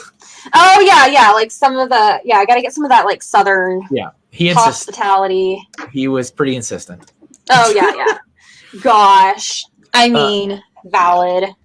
So let's see. What did Canadian Papa Bear said? So I had a Lego dream, a nightmare last night. I heard a crash from the other room and found parts of a Lego set on the ground. And looking around, it was the Y-Wing. So you're saying this was not real, though? This is just a night dream? A tragedy. That's really what it is. Exactly. My goodness. Okay. I am going to put... So this is I'm done with this, but I'm going to put color on it. Ghost nice. Had an actual Lego crash the other night. Apparently, cats got into the front part of their city.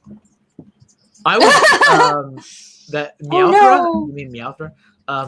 I was very tempted to send you a video last night, Nick, because as I mentioned, I decided to take an hour walk after I ate dinner, and because daylight savings and East Coast, it was like midnight at 4:00 in the afternoon. Oh yeah. And so I was like, let me go walk down the Kevin read one of my comments. I always read your comments, Papa B.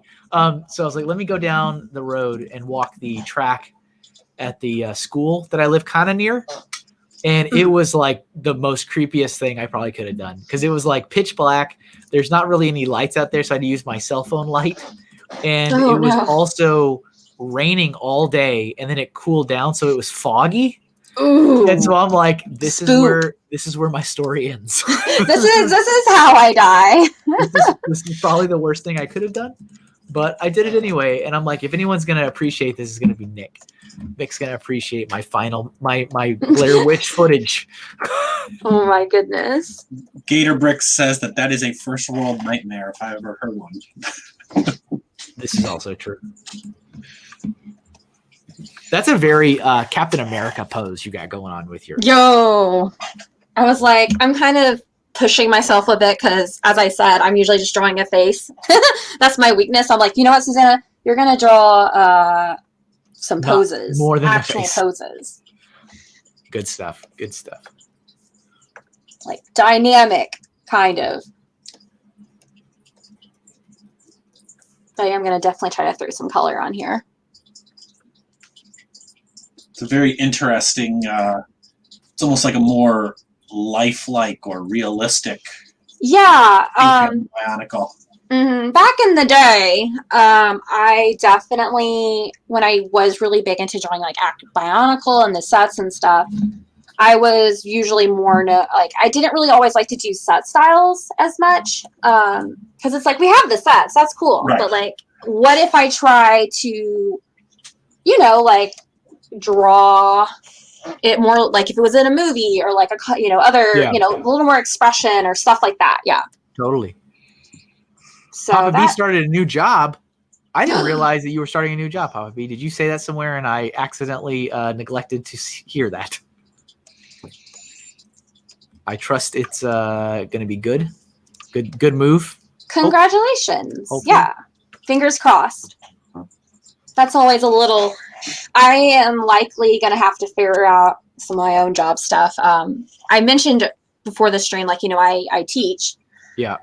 But sadly, because of COVID, I have lost my art teaching job. So I gonna have to figure that one out. So I definitely feel for anyone right now, like looking for jobs or getting new jobs. Yeah, You that guys, sucks. ugh, yeah, not fun. Where were you? Like a certain grade, or what? What was? I was mostly doing elementary. That's the Teaching. age. That's when you do it. When they're all Yes. adorable. Ugh. And yeah. Either they're adorable or nightmares. Like no Well- in between. But I personally love kids. So it's not as scary for me, or like I definitely have a lot of patience for it, and Yeah. it's really important for me. Like it just wasn't like a very important job for me, because a lot of schools cancel out art. Because I did a lot of it kind of after school, summers, extra curricular kind of stuff. Yeah. So very important for me.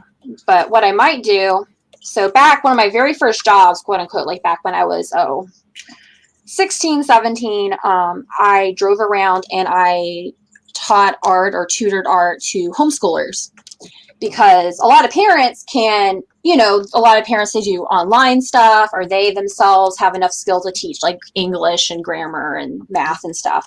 Sure. But art is usually the little more of a challenging one. And a lot of homeschoolers, at least here, need like that credit, quote unquote, for art or whatever. So I would go around and do that for a lot of homeschoolers. And that was really fun.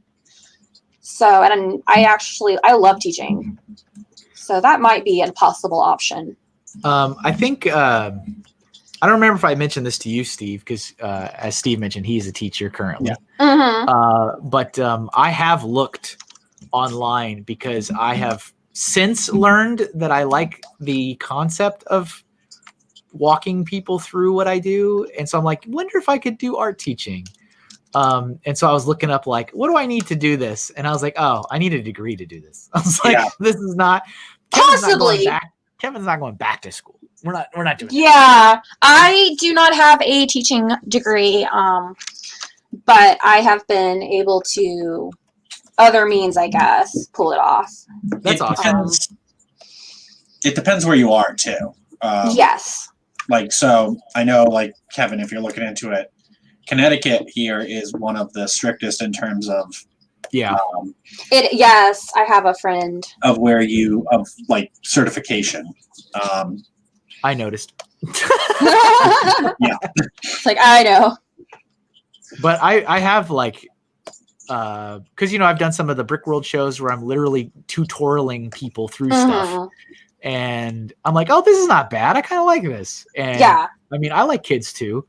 And so I was like, maybe I should do something like this. And I started looking into it, and I was like, oh, no, we're not doing that. Yeah. I graduated like 10 years ago. I'm not going back to school again. Like, yeah. that story's done. So Papa B is basically in a management side of his job. And that's awesome. Ooh, congratulations, Papa yeah. And Canady Full, or KC, says the 5 to 9 group is some of the most fun. They're old enough to understand basic concepts, but not so old as to be world weary and think adults suck. Yeah. Steve is high school, right? Aren't you high school? High school kids. So I actually would prefer the older kids like that to the young ones, but there is a certain attitude that I need to deal with, that is that they think that they're just too cool for everything. Well, they're too cool for school, Steve. Yeah. Yeah. That just like I've joked with them a lot, especially like because I teach one of the classes I teach is anatomy, and like if you're learning the parts of the human body, one of the easiest things, like I hate to say it, is like coloring pages. Like I swear by that. Tons of anatomy coloring books out there, and sometimes, especially if it's like the day before like a Thanksgiving break, it's like, here's a coloring page, and the high school kids will be like, you want us to color? And I'm like, what died inside of you? Like, yeah.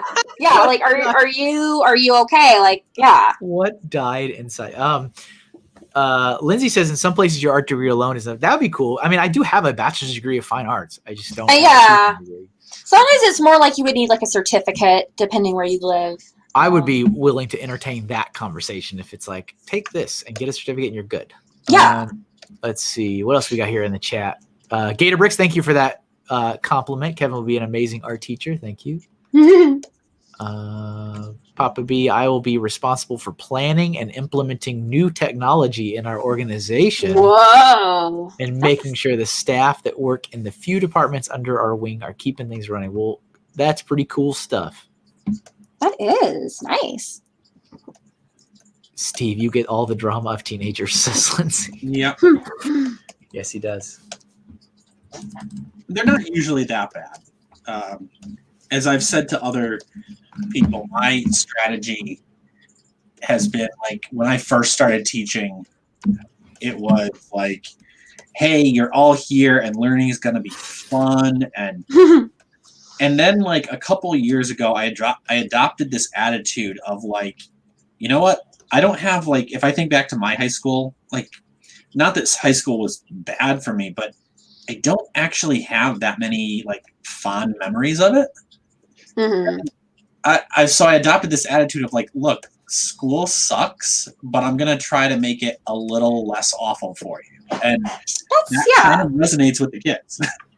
I think that could be appreciated. Definitely can see that. Anything can fly for a teacher in Texas is Gator Bricks. Oh Lord.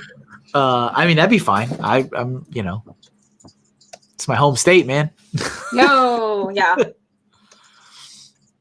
If you are moving it, might be. I mean, that's still the plan one day. One day.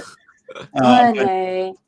It might be worth looking into certification in those states or in like Texas or something. Indeed. So yeah, whenever you're, again, not to stop you, whenever you're ready to move on, I am content with mine.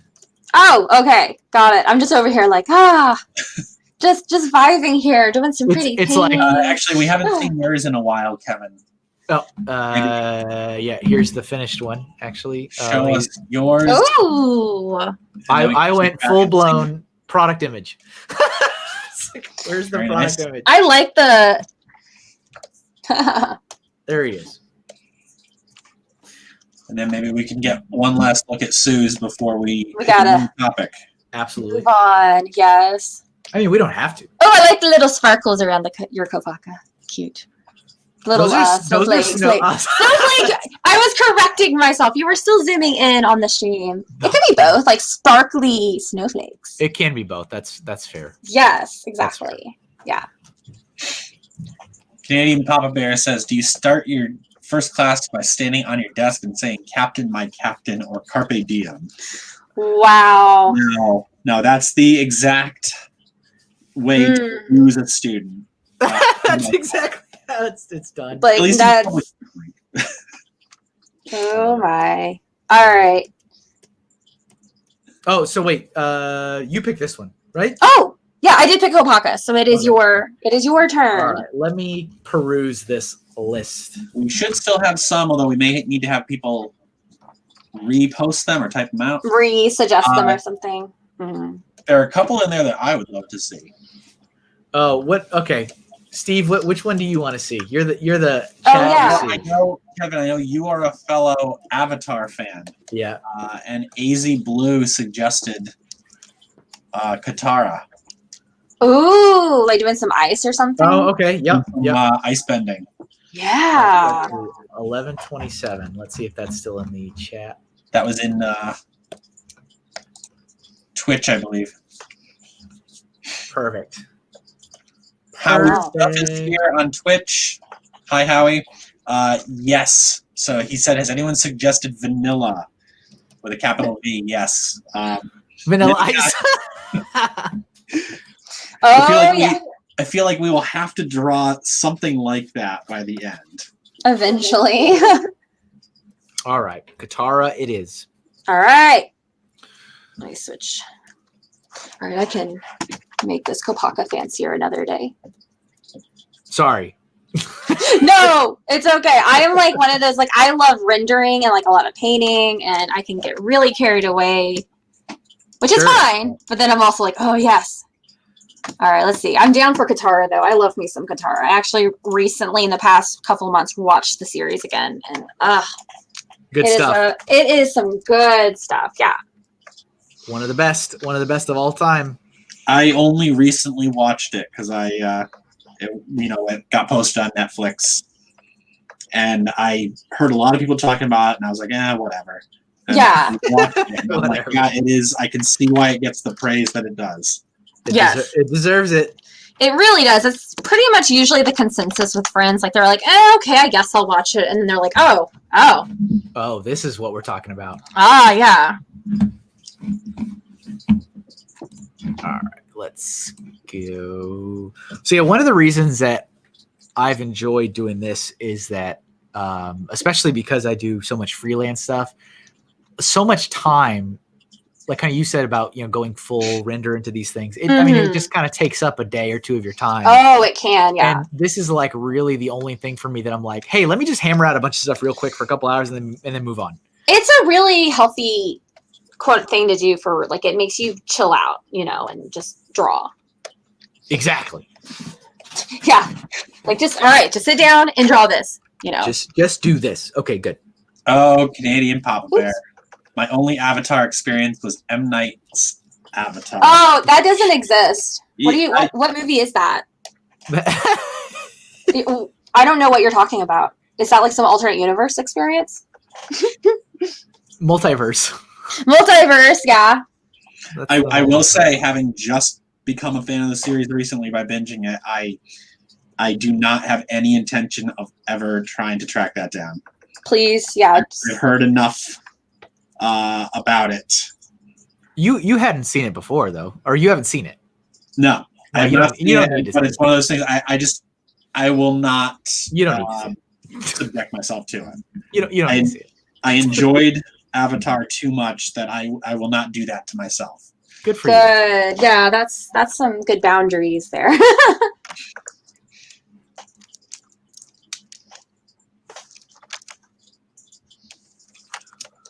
Canadian Papa Bear says, I understand the pain you Avatar fans feel as Michael Bay Transformers movies exist. Oh, Lord. Oh, here we go.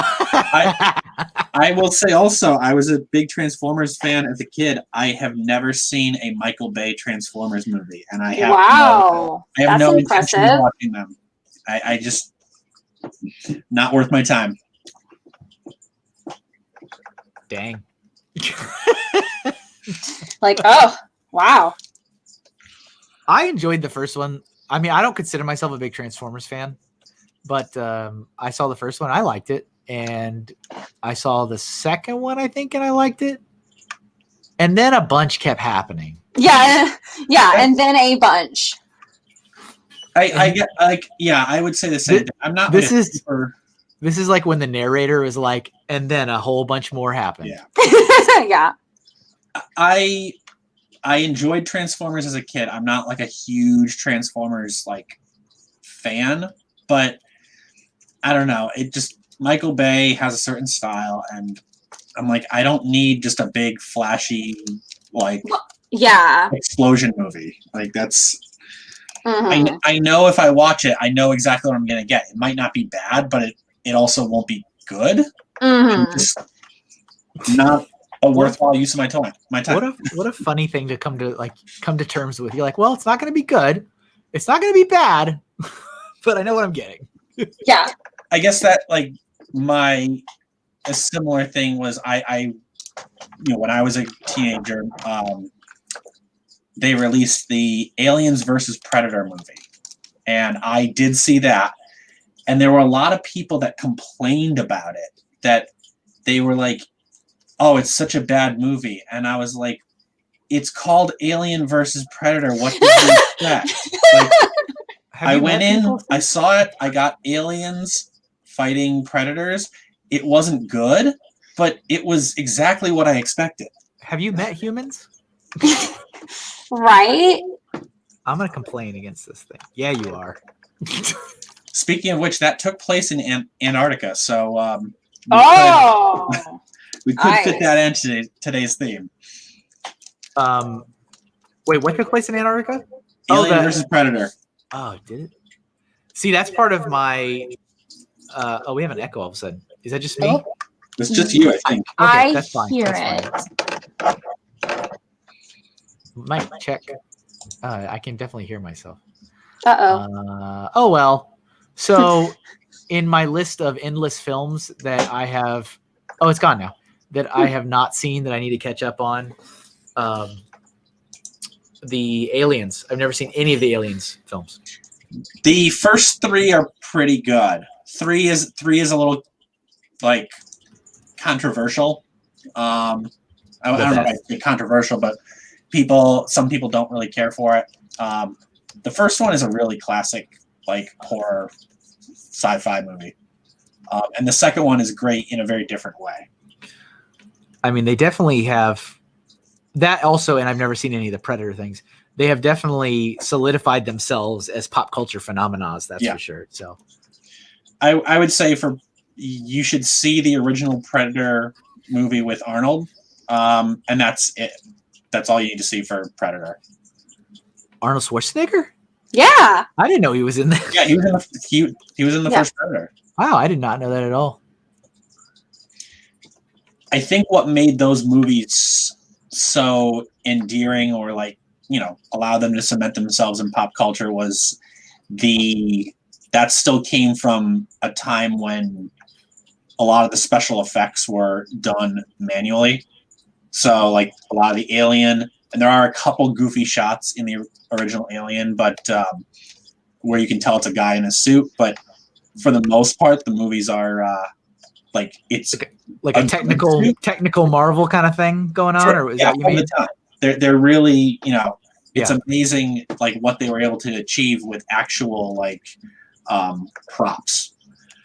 And then you get to like, Alien, what is it? Resurrection is like the fourth one. And that's where they went full CG with all the aliens. And it loses something. I got you. Kevin hasn't seen any movies outside of Disney or other G-rated fare. Bless. Papa B, you're all right. You're all right, Papa B. You're okay. You're a good guy. No, I'm like crazy behind in like everything, but I've acknowledged this. I don't make any claims to the contrary. I mean, you're valid. I'm pretty much similar. I am super behind on everything. I'm bad about just watching TV and movies. I don't know why. What was the last thing you watched? Okay, actually, on Wednesday night, me and my siblings, or some of my siblings, because, we're all together for Thanksgiving, we watched Demolition Man, and that was like a rated R movie. So I was like, wow, I'm a big kid now. With Wesley Snipes and Sylvester Stallone. Yes. I was just about to ask what it was. I've heard of that, but I don't. It's kind of amazing. My brother Chris is the instigator of that one. Was like, yeah, we're totally gonna watch this because like we were having a lot of fun. Like spent an hour like trying to find a movie. Yeah, that's the worst actually. Oh yeah. It's so like finally, you feel like you've just wasted so much of your life trying to find something to watch. Yeah, so Christian finally was like, here, we're watching this, and it's amazing. It's like a comedy, but done in a serious way. It's the perfect example. I forget if that was 80s or 90s, but I think it's like early 90s. Yeah, it's the perfect example of the schlock that was being produced during that time. It's it's fun. Again, if you go into it not expecting much from it, it's just fun, like schlock. It really is. Like you can't, but it's fun. Yeah, it's kind of fits. It was like, yes, I really wanted to watch like an 80s, 90s vibe shooting movie. I mean, any movie that gets Steve to say that word, I'm all for. Yeah.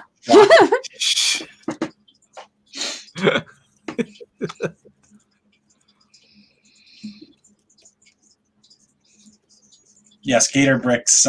Taco Bell is fine dining in the future of Demolition Man. Like jokes like that. Like, is it really? So in the movie, there's a joke that like fine dining is like Taco Bell is now a fine. Oh dining. yeah, because of the franchise wars. Franchise wars. And Taco it's Bell really, was it's the only really one that weird survived. because there's a lot of jokes like that are dropped in there that it's clearly just like the most absurd joke, but the line is delivered with such like they don't play it like a comedy. But it clearly is. It has to be. Yeah.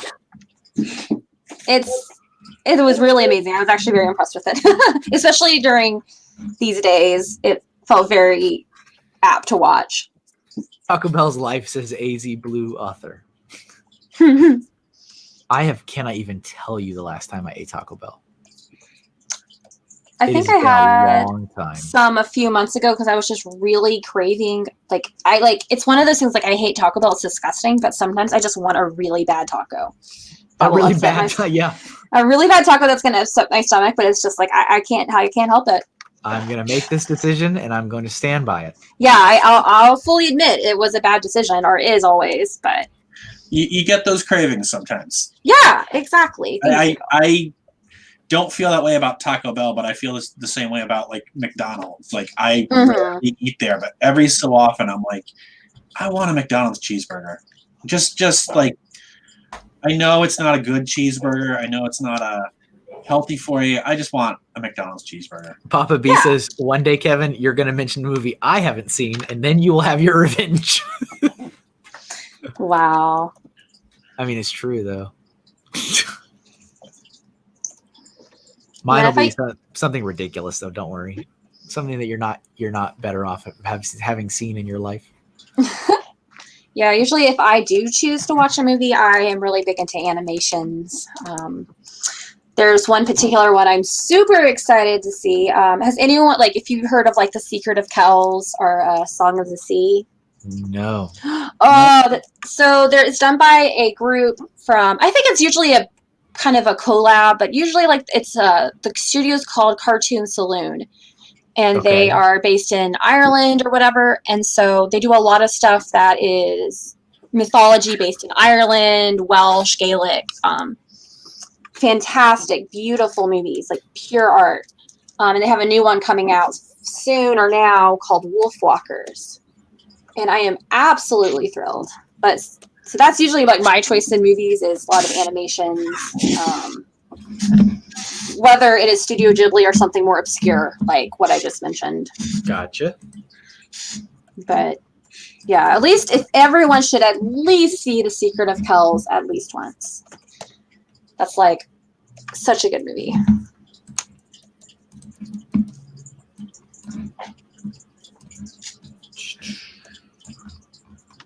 All right. We got a couple very good kataras here. Yeah, except let's see. Oh shoot. Flattery will get you everywhere. Yeah. I was very interested. The very first thing you drew there, the iceberg of the Titanic, you clearly must have been using the same reference image because you both had it in the same orientation. But since then, I've been very interested to see how your drawings are very different. All through the course of the year, I'm always personally entertained when me and the guest artist clearly are using the same Google reference image. I'm to be fair, if you want, there's all the Titanic pictures are really similar to that. If you want the Titanic sinking with the iceberg, they're usually like that. Yeah. It's so good. It's so funny. Flattery will get you flattened. Oh, goodness. All right, let's put some color on this. So I think you mentioned this earlier. You're in. Are you using Photoshop? Yes. Right now I am. You are the only other artist to also use Photoshop that I think I've ever had on the stream. Yep. That's cool. I usually if I'm on my iPad, I'll use Procreate. And then lately I've been trying to kind of switch over to Clip Studio. Okay. It's a really good program, but I figured I'm so used to Photoshop. I've been using Photoshop since, I was 14. Yeah. It's just my go-to. It's my, Oh yeah. I'm in the same camp, I think. Yeah, it's like I'm trying to try new things. I definitely do with, at least at the very least, very loving Procreate on the iPad. But otherwise, yeah, I usually go focus on just using Photoshop for now. But I guess if people are looking, because Photoshop can be pretty pricey. Right. If you are an artist, can you definitely even get it by itself anymore? Don't you I don't have think to you get can. Yeah. I think you can get like a super old version, like CS2 or something, maybe free or something like that, or that sort of thing. But usually I have had people be like, "Oh, I really want to do digital art or whatever." Usually I just tell people to get Clip Studio. Yeah. Pretty cheap. Actually, I think right now they have a sale, like 50% off or something. What is up, Family Bricks? So Family Bricks is in the chat, and that is Matt. And Matt also has been hosting his own art streams on his channel. Ooh. And I thought it was kind of funny because his stream just from a couple weeks ago was iced theme. I was like, oh, there you go. I totally stole that on purpose. They also had a great picture of Vanilla Ice. Yes. Vanilla Ice was drawn on his stream. Even though we've avoided it, that has been drawn. But yeah, I feel like I'm in the same kind of situation where I've learned and have been conditioned to know Photoshop since I was like 12. Yeah. And so I don't consider myself one of those people that's like, I don't like change.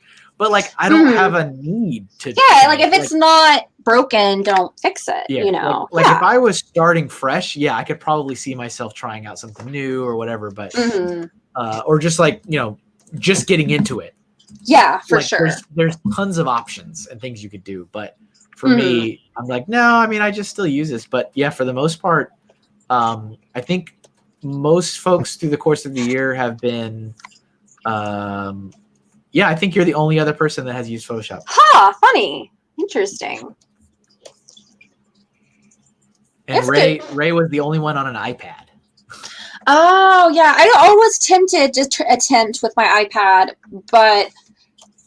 it was possible, but he said he had to do a lot of like extra steps to make it work. Yeah, and then my internet isn't great here. Like I'm on wired on my PC here, but our Wi-Fi is pretty bad. So I was like, I don't know if I really want to do that or like risk it.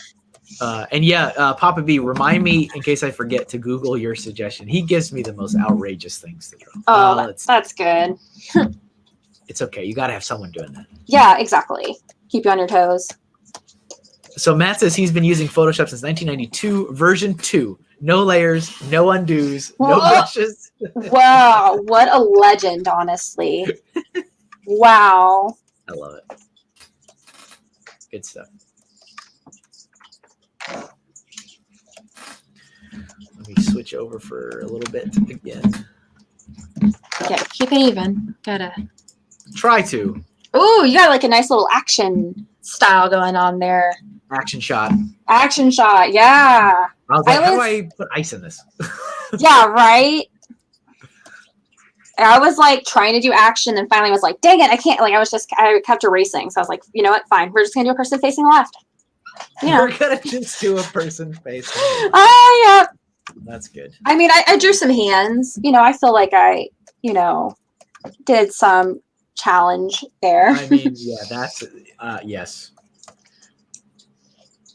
One of these days when I make it up in the Twitchverse, I'm definitely going to need to make an emote of hands. Just yelling the word hands with some hands up. Yeah, honestly, if you can draw hands or like you're cool with it, that's like half the battle. You're like a god at that point. You're doing all right. Yeah, you really are. Yeah.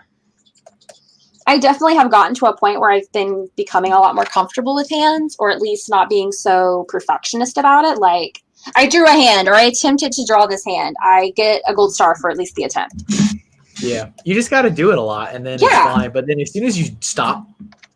Yeah, you get really rusty. Yeah, because this year is kind of the first year I really have been drawing like normally in the last 2 years, it was almost zilch, which was a very unusual situation because I grew up from I don't know, since I was born to, I don't know, 25. drawing religiously, like, you know, like, as it's my job, it's, you know, 8 hours a day more. And then from 2018, about 2017, 18, 19. Gosh, I know my numbers and what year it is. I really just had to do a full stop, and it kind of sucked. It really did. But at the same time, it was kind of nice. Like, it made me learn, because a lot of times, like, art, whether it's for a hobby or professional, a lot of it comes down to, like, not necessarily your skill, but like your attitude. I had accidentally was putting a lot of like worth into my art. Oh, okay. Yep. Yeah, like, I got you. Like, getting a little deep here. Like, hey, let's talk about therapy. But yeah, like, so I kind of had to make myself stop and be like, Sue, if you like one day decided to stop doing art, you're still a good person. Like, you're still a person, you know, like, you're still a friend.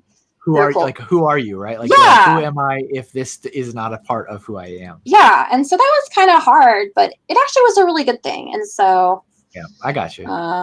Yeah, really good. You know, I not just to flip it, but I can relate in that a certain someone had to go, what am I if I'm not the Lego guy?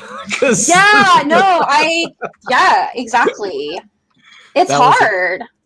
You know, the first thing it's so funny now that I think back on it, but literally the first thing I did, I'm talking like within a day, is I went to Walmart and I bought a 6-pack of Coke and a Mega Bloks Pokemon set. I was like, we're doing this and ain't none of you gonna stop me. Yeah, like, YOLO. I remember you were a picture of that on Facebook. It was so much therapy you don't even know. I can totally understand. Yeah, at least in my little world or whatever. Yeah, it's yeah. I still haven't built it. I built other ones. I've built like other Pokemon Mega sets, but I haven't built that one. That one is still sealed. Yeah, but that it's I mean, it is a big thing when you're like, when a big part of you is even in question or it's changed or whatever, to like go, well, what am I without the thing? Yeah.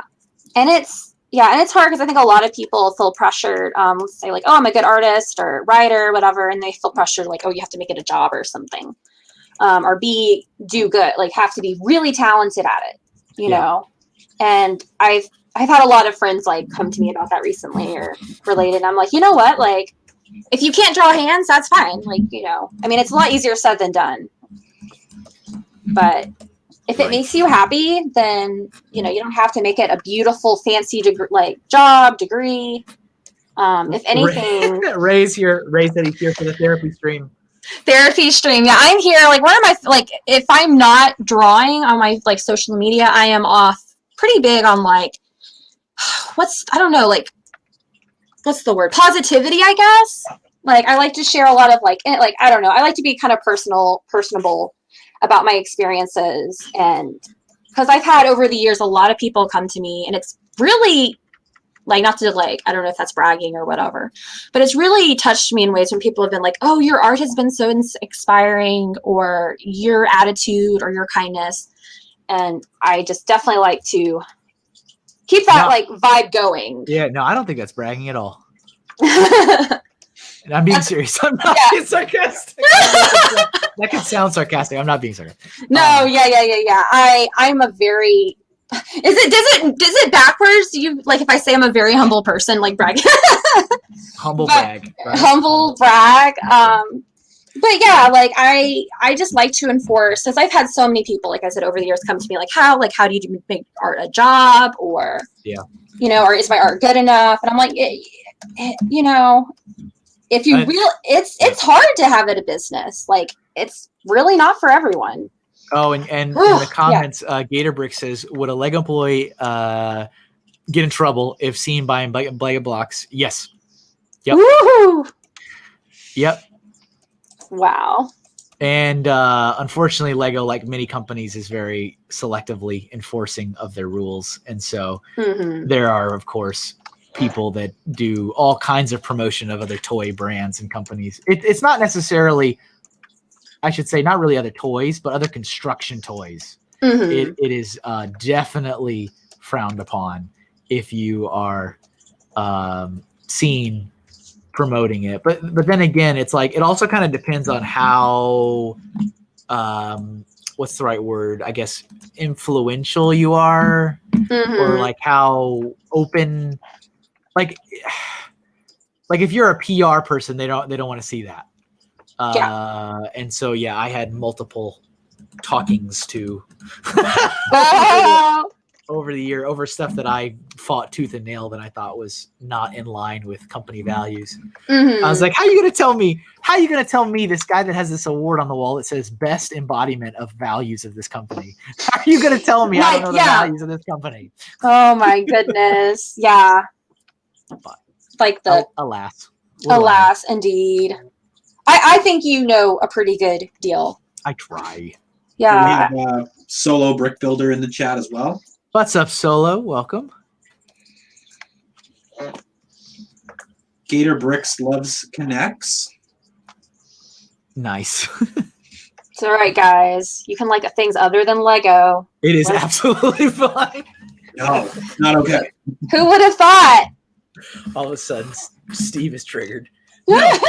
Stop that. I'm drawing the line here and now. Let's see. So I will not insult anyone today. Interesting. I don't know what that means. Like, okay. Good. Whatever makes you happy.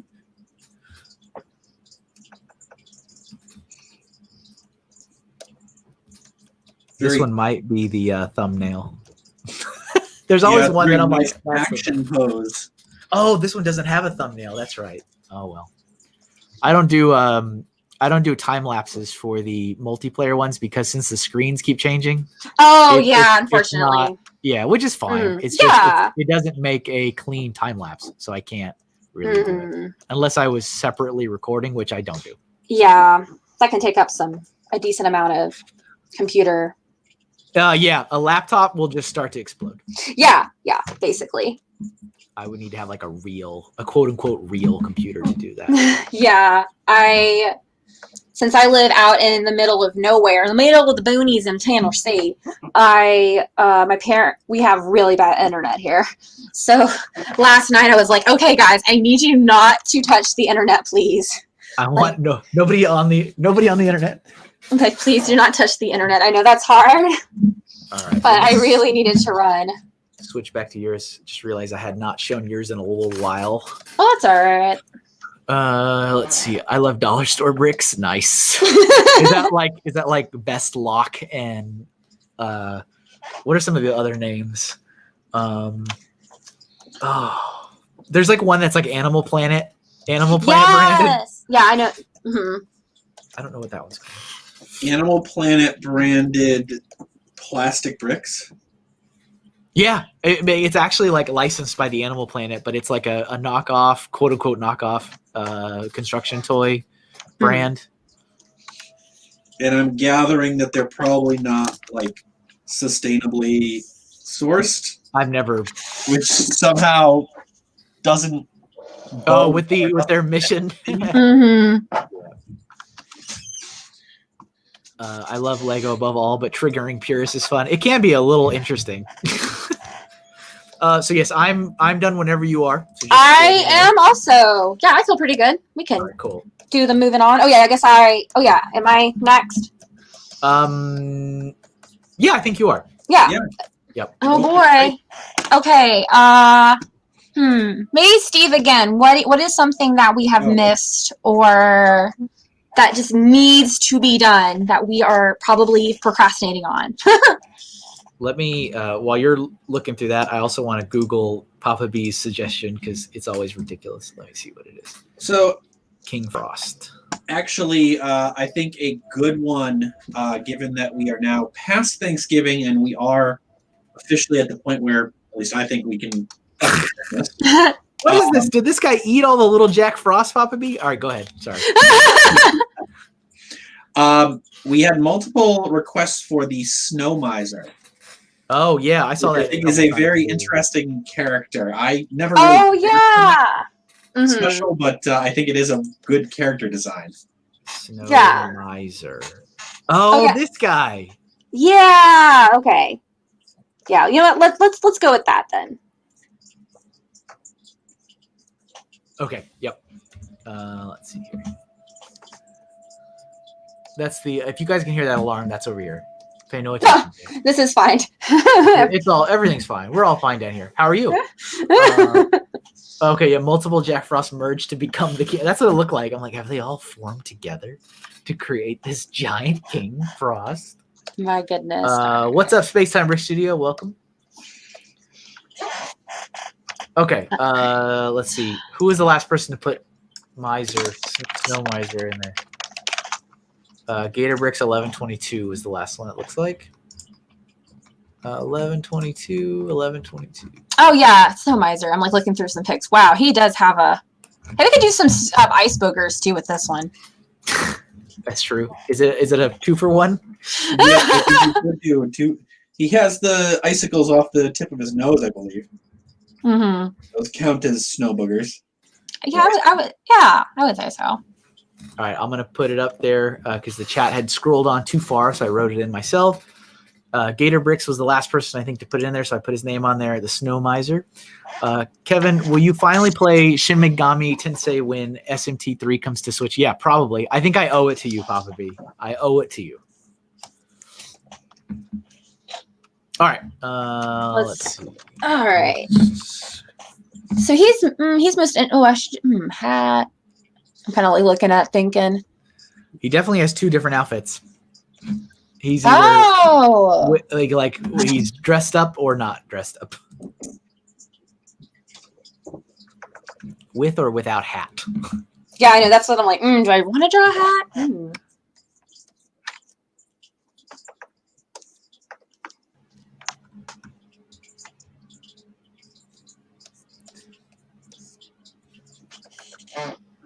Let's see. Maybe I brush a little. Oh, did you guys see or care about the modular building that apparently got announced? Yes, I just saw it. So there you go. I don't know what else to say. So there you go.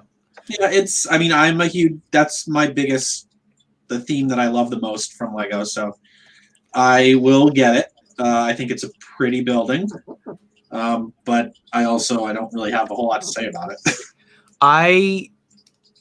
You guys all know I've been on the long haul Lego detox this year, and modular buildings I put those in the kind of like, oh, I still need to get them. I still want all of them. I think they're out now. I think I'm good. Guys, I'm better. I will say I have been. I'm not detoxing from Lego per se, but I've found that I've been buying a lot less in recent times as well. Being more selective, maybe. I've been getting a lot more selective. So, the modulars are something I will get the modular every year.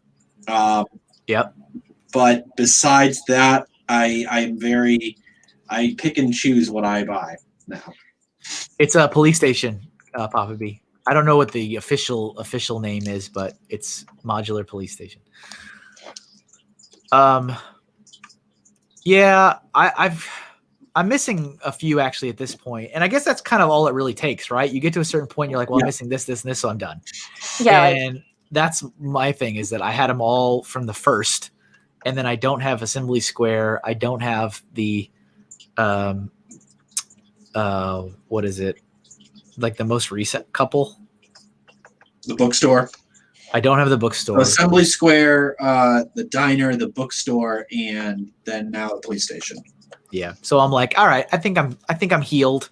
I'm good. I just don't want anything. You're right. It's all it takes is one. I used to be very much a fan of the Ideas series.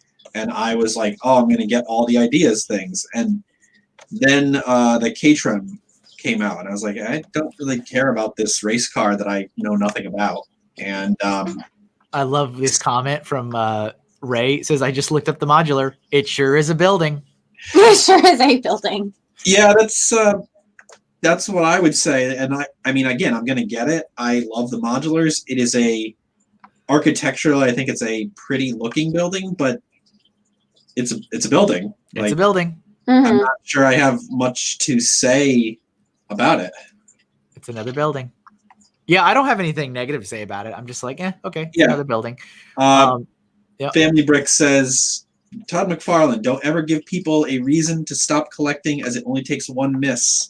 Yes, Oh, is this a thing? This is like an actual, like, there's methodology to this? I assume that that's a quote. But yeah, like I said, I used to be one that was like, oh, I would say like my 2 lines are the modular and ideas, and then I skipped an ideas set, and once I skipped an ideas set, You were done. I started skipping a lot of other ones. That's when your rational thought kicked in.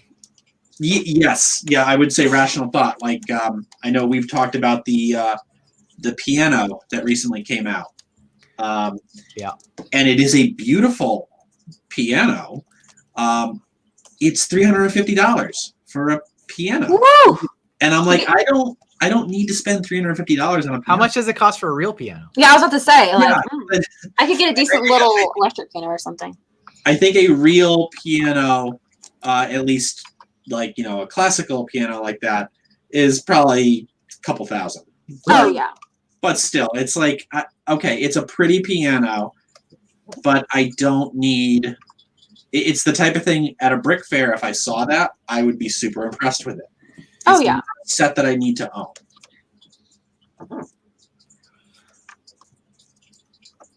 Yeah, the sets that have appeared that have tempted me, and I'm like, oh, that's really neat, but I still haven't pulled the trigger on them. Was definitely both the Batmobile and the Batwing. Those are cool. I'm like, these are neat. I like these. I don't need to buy them, but I like them. I feel the same way. I was very tempted by those, and I thought they were really neat, but for the price, I said, you know what? I don't need to buy these. And see, that's the thing is, I'm not even looking at the price. I'm just like, I don't need it. It's cool though. Obviously, the Mario stuff I've just been buying because I have to support the partnership because I know how business works. And if it doesn't do well, I'm never going to get my minifigs, and that's the end of that. And so, but I mean, seeing all the Wave 2 stuff, I was so uninspired. I'm like, here we go, more of the same junk. Yeah. But the NES set's great. Like, that's great. That's cool. Yeah. I will say I was one that I know I complained to you, Kevin, about the Mario. I just thought I was not impressed with the sets. I bought the starter set just to see what it was all about. It is impressive, like the technology at least. It seems like they finally hit on that. I know Lego's been trying to do a lot of like the integration of the building and the digital or the augmented reality stuff for a while, and it finally feels like they kind of figured out a good way to do that. Yeah, that's like, for them, that is a critical must-win battle for like their next 50 years, is that they have to conquer, or what do they say, bridge together the digital and physical play successfully. Successfully, though. You can do it if you do it bad over and over again. Yeah. I feel like that's kind of that's one of those things we've talked about that I don't know. Oh, I totally drew this guy's hair wrong. What? I totally drew this guy's hair wrong. I was looking at a picture and it looked like he had hair, and it's not really hair. It is like whatever, just creative, licensing. I will say when both of you first started drawing, because I only vaguely remember this character. Yeah. You both started with like the hat and the scarf, and I could have sworn that you were drawing Doctor Who. Oh, that's who it is. Oh yeah, totally. There we go. Wait, isn't? Whoopsies. I forget which doctor that is, but whoopsies. That was the one I did, right? In October. Yeah, you did draw. Mm-hmm. I think that's still available in my Etsy store. Hint, hint, hint. Let's see. Oh, you have to draw his. Oh, so here's another thing. Speaking of Black Friday deals and such, I got an email from Nintendo because they marked down a bunch of games in the eShop or whatever they call it now. Mm-hmm. And I noticed that Cuphead which I've never played, but obviously it is definitely one of those indie games that like took the world by storm. Was on sale, and so I'm like, let me download this. It's like $10. Let me do it. So I did it, and I played like a level last night, and that is like a revolutionary game. It's as someone who like is obsessed with animation, it's mind-boggling. Like I cannot believe it. I was like, I kept like just staring at things because I'm like, am I watching a cartoon or am I playing a game? Because it's like seamless. It's between the two. It's amazing. It's also really hard. Oh yeah, so that's my problem. Like I'm really bad at the game, like absolutely awful. But it's like it's so pretty. So I recommend it. Not that I get that it's not trendy. It's not like whatever's the new game right now that everyone's talking about. But it was once upon a time. Once upon a time. No, yeah, I feel that. Does Kevin have an Esky store? Yes. There we go. Fourth Doctor. People are helping us out with our. Thank you. Yeah, I am not much of a doc. I don't know much about Doctor Who's. There's like a random. So on our way to my grandfather's, you have to go through like this middle of nowhere summer town, Tennessee, and there is just a random TARDIS that someone made. It's just sitting in their front yard, and it's just like okay, like it's really cool. Do not get me wrong. Like it looks like the legit thing. That is kind of neat. But at the same time, it's just like, all right.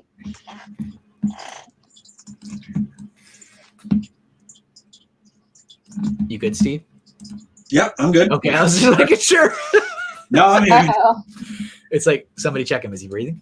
He's breathing. Yeah. No, every so often, I'm just checking the chat. I'm looking up different things that people have posted. Suggested, yeah. We're probably going to have enough time for maybe one more, I'm thinking.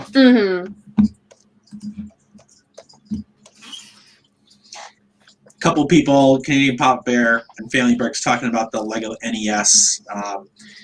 And I know we've had this conversation before, not to go too much into Lego, but like the $300 for the NES, 300 Canadian for Papa Bear. Yeah.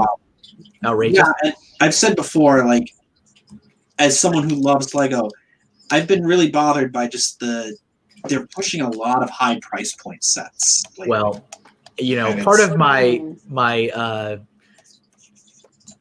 descending from the mount, as it were, is trying to, I think where it's appropriate, educate the masses a little bit. Yeah. And some of the inner secrets. And one of those that I've said multiple times is the whole thing about pricing is that they're going to keep hiking it because quote unquote, you guys keep buying them. Yeah. And I was in multiple meetings where they were like, can we do this? And people were like, well, let's see if it sells. Like they're waiting to hit the cap and then they will stop.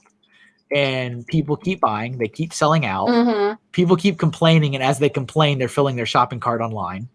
And that's like, until the stuff stops selling, you're gonna keep having $400, $500, $600, $700, $800 price tickets because you are proving them the business case that there is no limit so far. Yeah.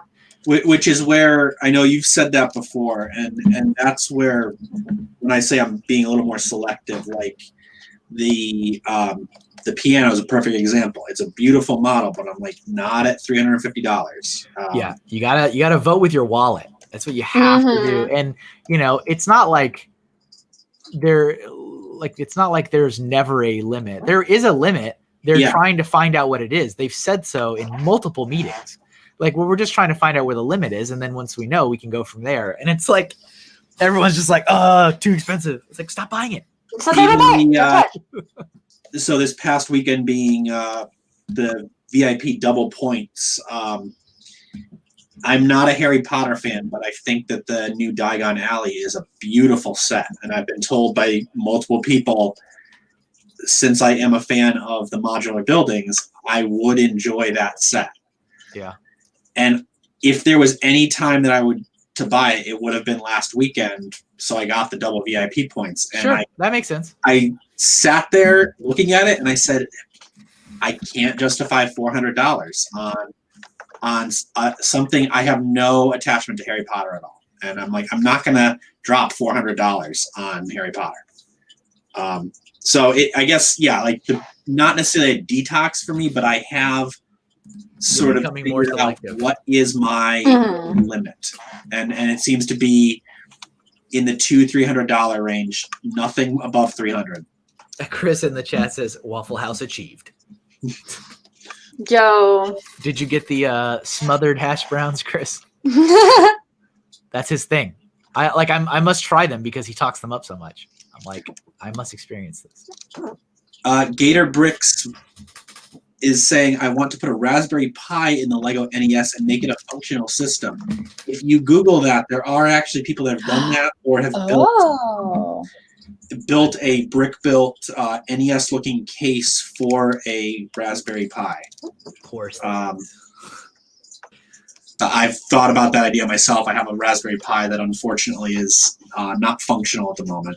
I will never not hear that and not think of an actual pie, though. I know. It's such a fun name.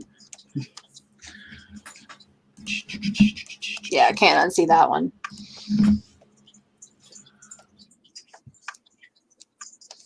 Lego, am I right?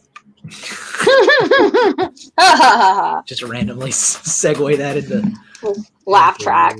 This hash browns lightly scattered, says Fizzo. Lightly scattered. Lightly scattered. All this talk is making me hungry. Oh, I'm sorry. Finally, You got leftovers from yesterday. Ooh, leftovers. So that's important. You got leftovers from yesterday, Steve? Oh yeah, it's leftovers for multiple days. Multiple days. Which I'm fine with. I that's one of my favorite things about Thanksgiving is the leftovers. There's something special about them. Yeah. Fazoom is pointing out, I see frozen boogers. Yes, we've got. We did hit. We got it. We did have a two birds with one stone situation. Yeah.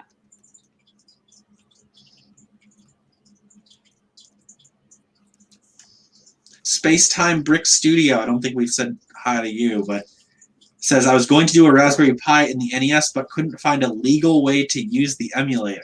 Well, I've got news for you. Oh, here we go. Oh no! I don't think there is a legal way to use it. There, unfortunately. I've got news for you. Oh goodness gracious! There probably is no legal way to do anything.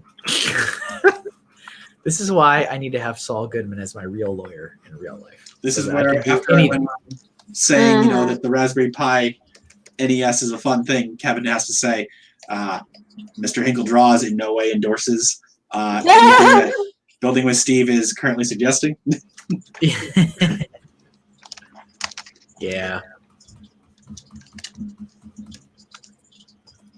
You know what I do endorse, though? That stuff in my Etsy store. Yeah. Hint, hint, guys.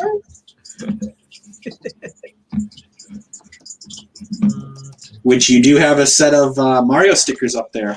Yeah. I mean, really nice looking. Both. No, actually, there's three. There's three sets. You can either have Mario and Luigi kind of in their current game look, or you could have Bob Hoskins and John Leguizamo. Oh, yes. Or you can have the holographic superstar version. Which I appreciate. That was my suggestion to you. It was. It was a perfect time too, because then I got that notification for a sale, and I was like, "Well, yeah, here we go." I monitor the marketing feeds for all my vendors for stickers like a hawk, because I'm like, "Oh, I can save money. All right, place in a new order." Like, do it, go. Mm-hmm. Which I should ask, do we have anything new on the way? Yeah. So I ordered some new, against, my logical brain was telling my brain that likes to eat, that with all the legal issues with Lego stuff, I shouldn't order more. But the brain that likes to eat was like, but you like to eat, so you should probably do those because they sell. So I did order some more Lego ones. I redid the artwork. So they've all been updated again because that last update was actually not that long ago, but it feels like it was 10 years ago. So they've been updated slightly, but I've got a new classic smiley. I don't think I'm going to put it up online because that I think is asking for it. So I'll probably just keep it ready for private sales or in-person events. I've got a skull, a Lego skull, and I've got an updated to the Rainbow Pride minifig head. That one's got updated. And then I have a Deadpool. Ooh. I have a Lego Deadpool coming. That's I know you were asking for suggestions, and I'm surprised I didn't think of that. Yeah, Deadpool is a really popular character. People are constantly like, Deadpool everything. It's like, all right, well, Deadpool is.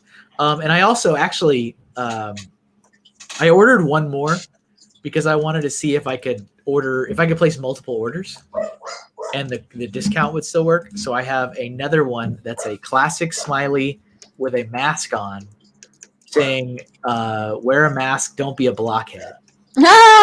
So we'll see. Yes, please wear your masks, everyone. Things you would think you would never have to tell. Right? Yeah. Yeah. I over here in the grocery store job, chronically ill. Like, please wear your mask. It's just ridiculous. Yeah, it's a Papa wild B ride. says, ramen for everybody. Yes, indeed. Mm. We'll be eating well tonight. Let's put some sparkly bits on. Ooh, shirt. sparkles. Yeah, go for it. However, I'm going to be able to do this. I don't know.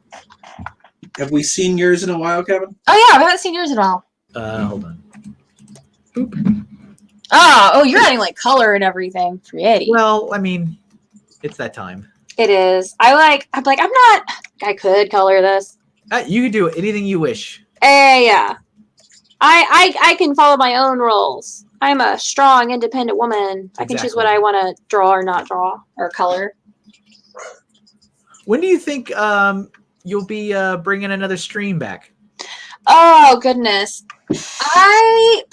Honestly, I will not be doing anything more. I mean, there could be like a random one that I'll try to announce ahead of time. Like, who knows? Yeah. But probably officially more like next year. Like, right.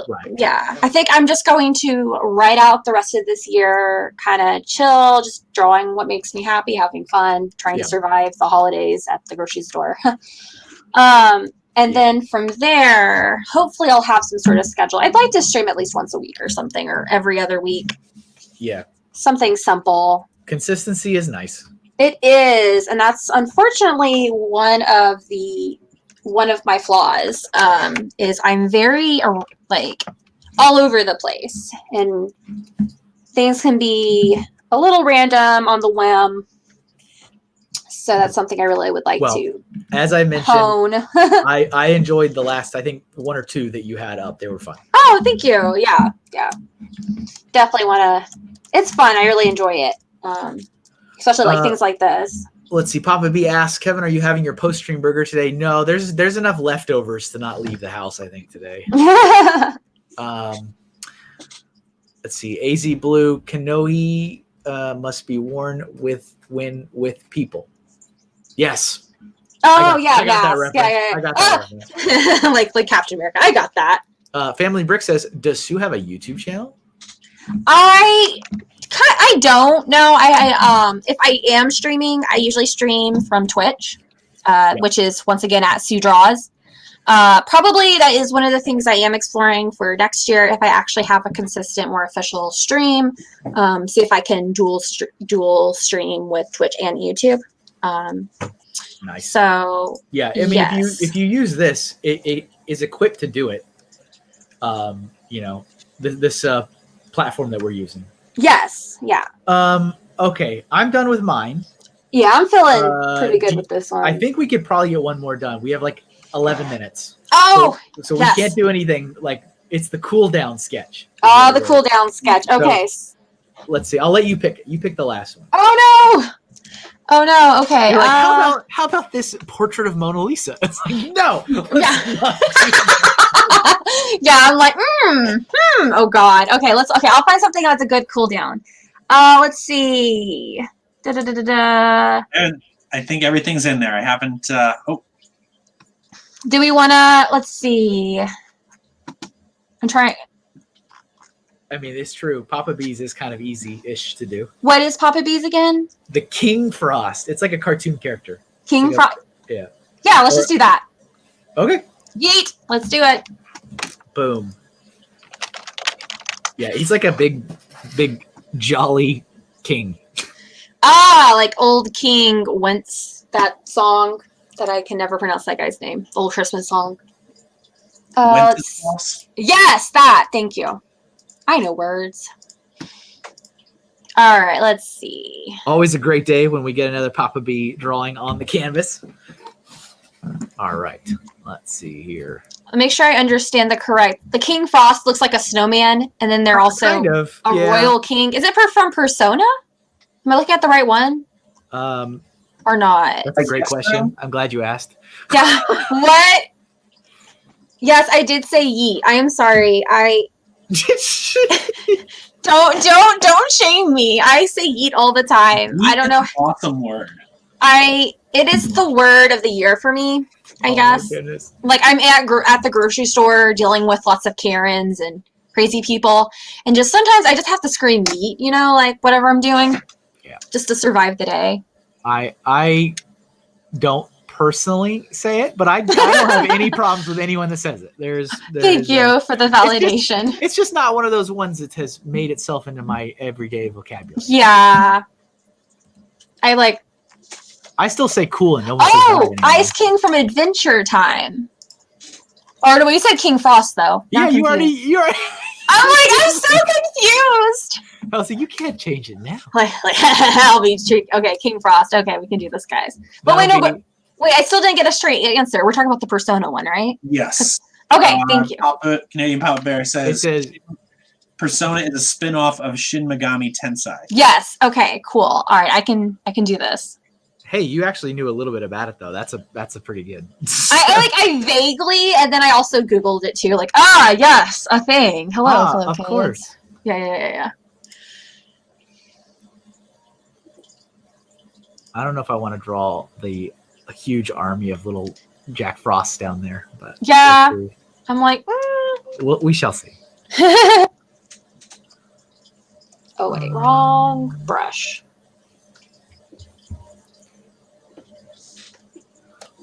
Yeah, and we are getting near the end of today's program. This is definitely the last one for today. Cheers. So if you guys have any other questions you'd like to ask Sue, yeah, or Sue, if you've got anything you just want to share with people, yeah, go for it. Oh, thank you. Oh, I got the stage or whatever. The floor is yours. Yeah. All right. Yeah. Well, like I was saying, just Sue Draws. You can, if you just search Sue Draws or Sue Livengood or Susannah Livengood, most everything that shows up first is always gonna likely be me, because I feel like I'm the only human right now that is living that is named Susannah Livengood. So any joke you've got has already been said. Yes, about exactly. The name. Yes, it is. Yes, FYI, people, it is Livengood, not living good. That being said, I don't care. Like there could be worse nicknames out there. This is true. So I'm kind of like, if people think, because either I get that or I'll get the Susannah thing. Oh. So yeah, like. That the old, and then I like to throw people off. Like, yeah, I can play the banjo and sing that song. Like like my dad, was a pretty good folk artist kind of person, and so I learned like a mandolin and guitar and some banjo from him. Oh, nice. So I have a southern side to me. Papa B wants to know why you're so awesome. Do you have an answer for him? All right, there you go. Stay tuned. I am working on that. It is. I don't know. I think it's because you picked his thing. I think that's what. I get it. Oh, that's. Well. But I mean, you're also awesome in general, so don't. Thank you. But yeah. I think If I had to take a guess. Yeah. It's like if I had to guess, it's the Southern in me, I guess, like the good Southern, you know. I have that. I don't know. I just don't know. I just don't know. Like, why are you awesome? Question. Oh, you got Chris's attention. Southern side. Chris is in Georgia. Oh, yes. I'm listening. Oh, Georgia. Yeah. Yeah. So most people, the only, recently when I've been on like voice chats and stuff with friends, one friend made it evident to me that if I am like talking to my mom, I have a Southern accent. So I don't know how I grew up in like Tennessee and Louisiana and Alabama, etc. With that, like I can, don't naturally have a Southern accent, but I can totally have a Southern accent, and it kind of not freaks people out. It entertains people. If you're not from the South, I think it's just hilarious. So I don't think I have an accent normally, but I have been told and I've confirmed that when I am either exhausted to the point of delirium or so angry that I'm in a rage, which doesn't happen very often. Yeah. That the accent emerges. Yes, that's when everyone is reminded, oh yeah, Kevin was born and spent 20 years of his life in Texas. Oh yeah, That's kind of similar to me. Like if I get really excited, I start having the nasally Southern because the thing is, there's different Southern accents. People don't realize that. Like you have like the Southern Georgian accent that people put in the movies and isn't really accurate. And then you have like the really nasally, like, "Hi, I'm from Tennessee. How are y'all doing here?" This is probably the most at home Chris has ever felt in my stream. Hi there. I'm gonna go make some fried chicken for you, and we'll go sit on the front porch. Don't mind the barking dogs, And Dude Jude in the chat is like, good Southern. Is there any other kind of Southern? Yes, there is also, I would say Texas has kind of its own Southern too. Louisiana, if you go down south, you start getting more of the bayou, which I'm not very good at. I constantly kind of forget a little bit of how the Texas accent sounds. Yeah, me too. I'm kind of, I need to hear somebody saying it. Like I'll be like, oh, there's Ted Cruz. That's what it sounds like. It's like, there we go. Yeah. But it's there. It exists. It is a thing. But I can't really like bring it on command. I can't be like, oh, it's like this. It sounds like this. Like I am a little frustrated at how I have always wanted one day just to talk in a Southern accent for as long as I can. Someday I don't want to do it at Publix or my job because everyone speaks Southern there. I would want to just confuse the heck out of other people who are not from the South. This comment from Chris, this is wonderful. Heck yeah, it is, honey. I'm so glad you enjoying the stream. I'm so happy I'm here. See, oh, so good. Good stuff. Good stuff. But can we actually get a look at yours? Oh yeah, because I'm doing nothing over here. I'm no, you're doing fine. It looks great. Okay. Oh, thank you. Family Brick says fried chicken. Fire chicken. Let's see here. Yeah, this was a good one to kind of end on because it's it's kind of chill. Yeah, it is cute. I think I expended most of my energy on Katara. I think is same. I think that's kind of where I was hitting my oh, okay, I'm tired. So Matt, Family Bricks on the stream, he does his own drawing streams, as I mentioned. And he can definitely marathon. He goes 5 hours almost every time. Dang. And I can't do it. I cannot do it. Used to do a bit of that, and then it was, oh my goodness, it was tiring. It's a lot of work. I can't do it. Can't do it. That's some skills there, dude. Dude Jude says she is so awesome. All my Southern viewers are very happy. And all the Southerns we got Southern representation finally. That's probably about how things are going. Yep. Yeah. I'm the good Southern though, So if y'all want to come over to my house, I'll cook a good old some gumbo. We'll sit on the front porch. I'll play my guitar. Oh, my banjo. Sorry, banjo's more Southern. I would say probably, yeah. Yeah, that's the ultimate level, final form. Yeah, I keep meaning to explore some cool, like one of the things I would love to do someday is actually get some comics going and some storytelling. And a lot of people kind of make fun of the South, and in some ways it's very valid. But I've always wanted to kind of make some sort of story that of stuff like I grew up with in terms of like culture and the Southern stuff I've learned. Yeah, sure. Because there's a lot of really cool stuff, especially like since I grew in Louisiana a lot of my time, there's a lot of, history and culture stuff there. Totally. Oh yeah, lots. So hopefully, ideally, maybe by next year officially, especially on my Patreon, which is once again MrHinkleDraws, I'd like to definitely explore some of that stuff. And it's anybody, if you guys are watching on the YouTube side, I did put links to all of her stuff in the description. So thank you. Scroll down. If you're on Twitch, just listen. Yeah. I mean, the good thing, thankfully, for it's just MrHinkleDraws, SUEDRAWS. So it's pretty easy to find me. Very thankful I was able to find that kind of username. Absolutely. Except I mentioned earlier on Instagram, Tears. But even then, you can find me because my icons and stuff are all basically the same. But like I said, I'm not doing too much yet, but I am in that process. And, the more people that support me on Patreon or commissions later, the less I have to work at a grocery store.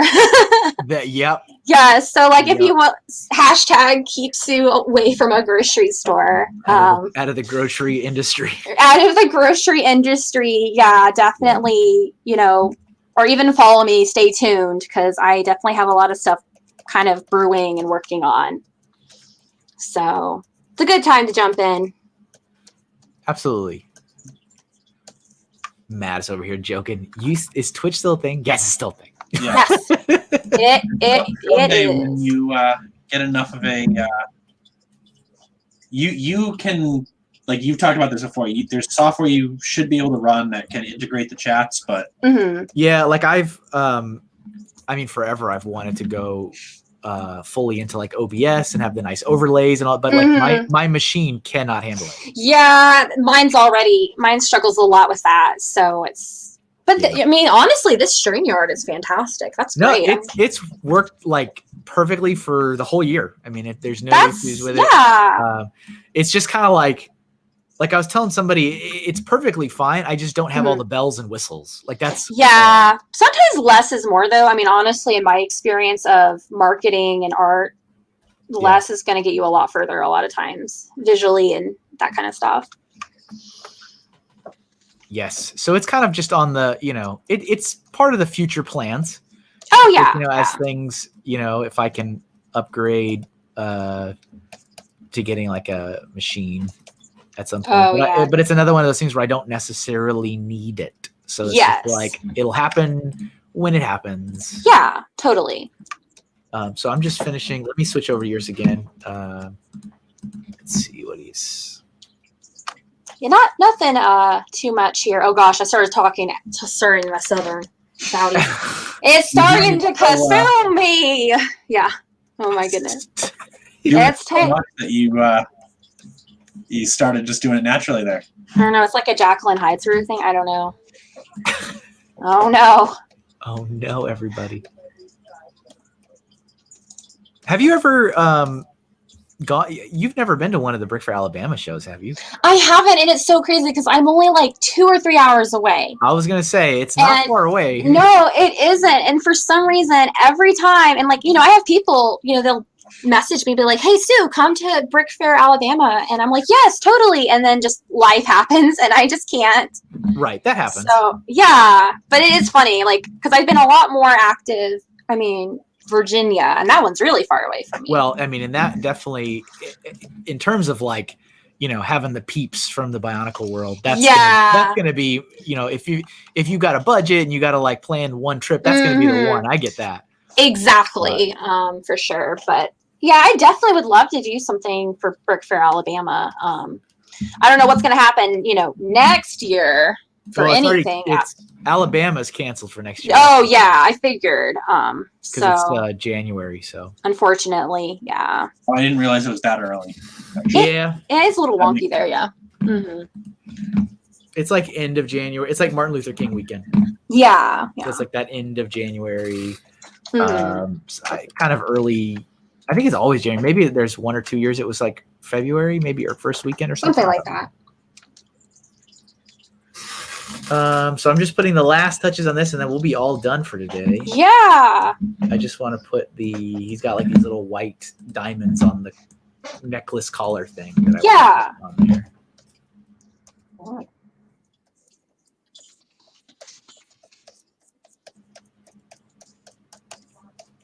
All right. I think I'm done. Yay. I am never done. I'm never done. but, Okay. But yes. You tend to do a lot of shading on it. Like, yeah, you could keep going for a while. Oh, I mean, that's basically what happened with the Mona Lisa. Like, legit history thing there. Oh, and you know what? Actually, just because I see this comment from Ray in the chat, guys, if you're not following Funny Figs also has his own YouTube channel, and he did his own art stream last week. Oh man, everything, it all blurs together. Yeah, same. Was it last week? Was it a couple days ago? I don't know. It was recent, but he's doing his own. So make sure you guys are showing Ray some love and support. I told YouTube to remind me, and YouTube did not remind me when I did it. I was very upset. I was very mad. But he will hopefully do some more of those soon. Mm-hmm. And you guys know Family Bricks also does his own art stream. So you have a lot of art options. Yes. Want to check out stuff. Really talented people. So, all right, we're at the end of the stream. So we're going to take a tour. We're going to walk through all the things we did real quick. And we will go back and forth so you can see each of ours in quick comparison. So I'm going to start with the Titanic, which was actually the iceberg. The request was the iceberg. Oh, let me turn off Papa B's comment. Where is it? There we go. It was the iceberg. It's like Pingu is presenting it. Whoa, mind blown there. It's like time to teach history, I guess. So there is the iceberg in the Titanic hitting it. That was first one, and then here switch that over. So there is basically the same thing. Basically the same image. Yeah. Are you the artist formerly known as Ray G? He probably is. Yes. All right, and then we got Pingu. Yeah, that's fine. So Pingu, there we go. This is. Let me scooch him over. My identity revealed. Pingu with a snowflake. And here's mine presenting the Titanic. Presenting the Titanic, yeah. Then we got here's a sundae, an ice cream sundae.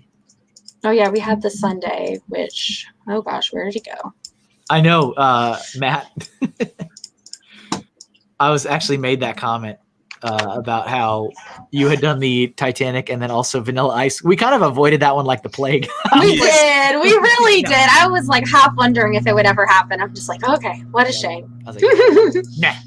Yeah. So there's ice cream sundae, and we've got zombie Elsa. Zombie Elsa. Oh, that's not zombie Elsa. Here is zombie Elsa. All right, they're gone. Well, it was like frozen zombie Elsa. Yeah, frozen zombie Elsa. Yeah. The best part of this is like the snowflake is like a throwing star. It's like dangerous stuff right there. Yeah. Zombie. Yeah. Yeah, and don't worry, we had just as many requests, Matt. We just chose to ignore them. Yeah. So here is the Ice Planet. Lego Ice Planet. I just did a little minifig who's like, hey, look, come take care of this crazy lady. And here we go. Here's Suze with the ice ghost creature thing creeping in the background there. She's just trying to collect ice, guys. Yeah, that's what we just. I didn't notice that ghost. Ice Planet. People are just trying to collect ice. It's like literally the stupidest thing. We're gonna go to space so we can collect ice. All right. Here is the Iceman from X-Men. And here's mine. Yeah, I did Vanilla Ice to get it out of the way. Exactly. We did. I think we did Kopaka to get it out of the way. That was the one here. So here's. Oh yeah, Kopaka. Kopaka Lego Bionicle. Yeah. Oh, Lady Kopaka. Gotta do her Kopaka, I guess. Like I can't escape it. No, you just gotta embrace it. Yeah. The Kopaka. Space Time Brick Studio says, I'm trying to buy a drawing tablet for my PC today. Do you have a recommendation? I do, at least. I just use a Wacom. Yeah, that was going to be my, either just get a basic Wacom that it doesn't have a screen, but like it's on your table or whatever. That one's fantastic. Or iPad. Yeah. iPad is amazing. Right. If you're just starting, because Ray was saying how it's just as easy and worthwhile to just start all up through iPad and all that kind of stuff. It's mobile. You can get a fairly cheap iPad. You don't have to get like a fancy one. And then Procreate is like $10 on the App Store. Just do that, yeah. All right, so here is the Katara. So the next one is Katara. So doing some water / ice bending. Mm-hmm. Very nice, very nice. Here we go. 2 different styles there. And then the next one, this guy, Snow Miser, right? Snow Miser. Oh, yeah, the Snow Miser. Oh, yeah, I like your Snow Miser. I like the little sparkles you added. Yeah, Cintiq is that's the good stuff, probably, when you can actually see what you're drawing. What I'm drawing with right now is a Cintiq. These days, I wouldn't really recommend one because there's cheaper ones you can get that are not Wacom. Wacom's really expensive. I mean, basic, I mean, this is my opinion, like basic tablets, like the ones without a screen are great. But when you start getting to that screen level, these days, you could probably get like a Huion. There's a couple of others that are a lot cheaper and just as good. Yeah, because mine does not have the screen in it. Yeah, like I got my Cintiq, oh gosh, 5 or 6 years ago, and that was the tail end of when I would have recommended one of those because they're really expensive. Right, I know that. Yeah, it's just like, for me, I have gotten used to it for sure, but it's still unnatural for me to draw down and look up. It's like, this is not. Yeah, that's one reason why I finally bit the bullet and was able to get a Cintiq, because it really helps me. But yeah, they can be pricey. And let's see, what do we got? Okay, so last one would be King Frost. Yeah. There's King Frost from the Shin Megami Tensei game series. Here's mine. I like his hand. Yeah, I like that hand you did. It has some foreshortening too, like that one there. It's all about that hand. Yeah. So this is all of the ice themed things that we drew together based on all of your suggestions and ideas. So first of all, thanks to Steve for coming back and helping with the chat again. Thank you, Steve. Yes, thank you. Sue, tell everybody where they can find you and how can they support you and what you're doing. Yes. Yeah. Like, okay. So as I am Sue Draws or Sue Livengood, Susannah Livengood, etc. Really easy to find me. I do have a Patreon right now. That is a great way to support me, especially like I've mentioned. So I don't have to work at a grocery store or as much. It's a great reason. Yeah, please support someone so they don't have to work at a grocery store. I mean, it's a fine job, but yeah, it's definitely Sue Draws. Right now, I've mentioned I am kind of like in a little bit of a lull. I'm writing out the rest of this year, kind of researching, preparing. But definitely go ahead and give me a follow because I'm slowly starting to reveal some projects, commissions, all sorts of stuff like that. Especially like for concept art, character design, all sorts of stuff. Spare her from the Karens. Yes, please. Please don't let me, let me escape the Karens. So yeah, definitely give me a support. Check out my Patreon. If you have any questions, bug me anytime. I'm a very social person. Happy to help or answer questions, or if you need a commission, all that stuff. I love it. Hashtag save Sue in the chat. Very nice. Please, yeah, hashtag save Sue, guys. Thank you. Awesome. Well, thank you for agreeing to come on the Of stream course. and Thank you. join in on the Doodle stream action. And thank all of you guys for watching as always. And we will be back again next week for the regular scheduled program. I don't know what the theme is going to be yet. I'll have to figure that out. Something. It'll be something. It's always something. Oh yeah, definitely. But yeah, thank you, everybody. Any last words? Don't forget to support your budding artists on this Black Friday. Yes. Yeah, hey, look, there's a sale. Look, wow. Whoa, look at that, guys. Who would have thunk? Yeah, tons of Black Friday words. Black Friday sales. All the Black Friday things. Definitely support an artist. Yeah, instead of going to Walmart and fighting over a TV, go buy some art from your artists. Yeah. There you go. Look at that code. Black Friday 2020. Throw that on Etsy. You get 30% off anything on there. Yo. Awesome. All right, guys. Have a wonderful rest of your day. Have a great weekend. And I will see you guys next Friday for the next stream. Take care. See you later. Take care, everyone. Thank you.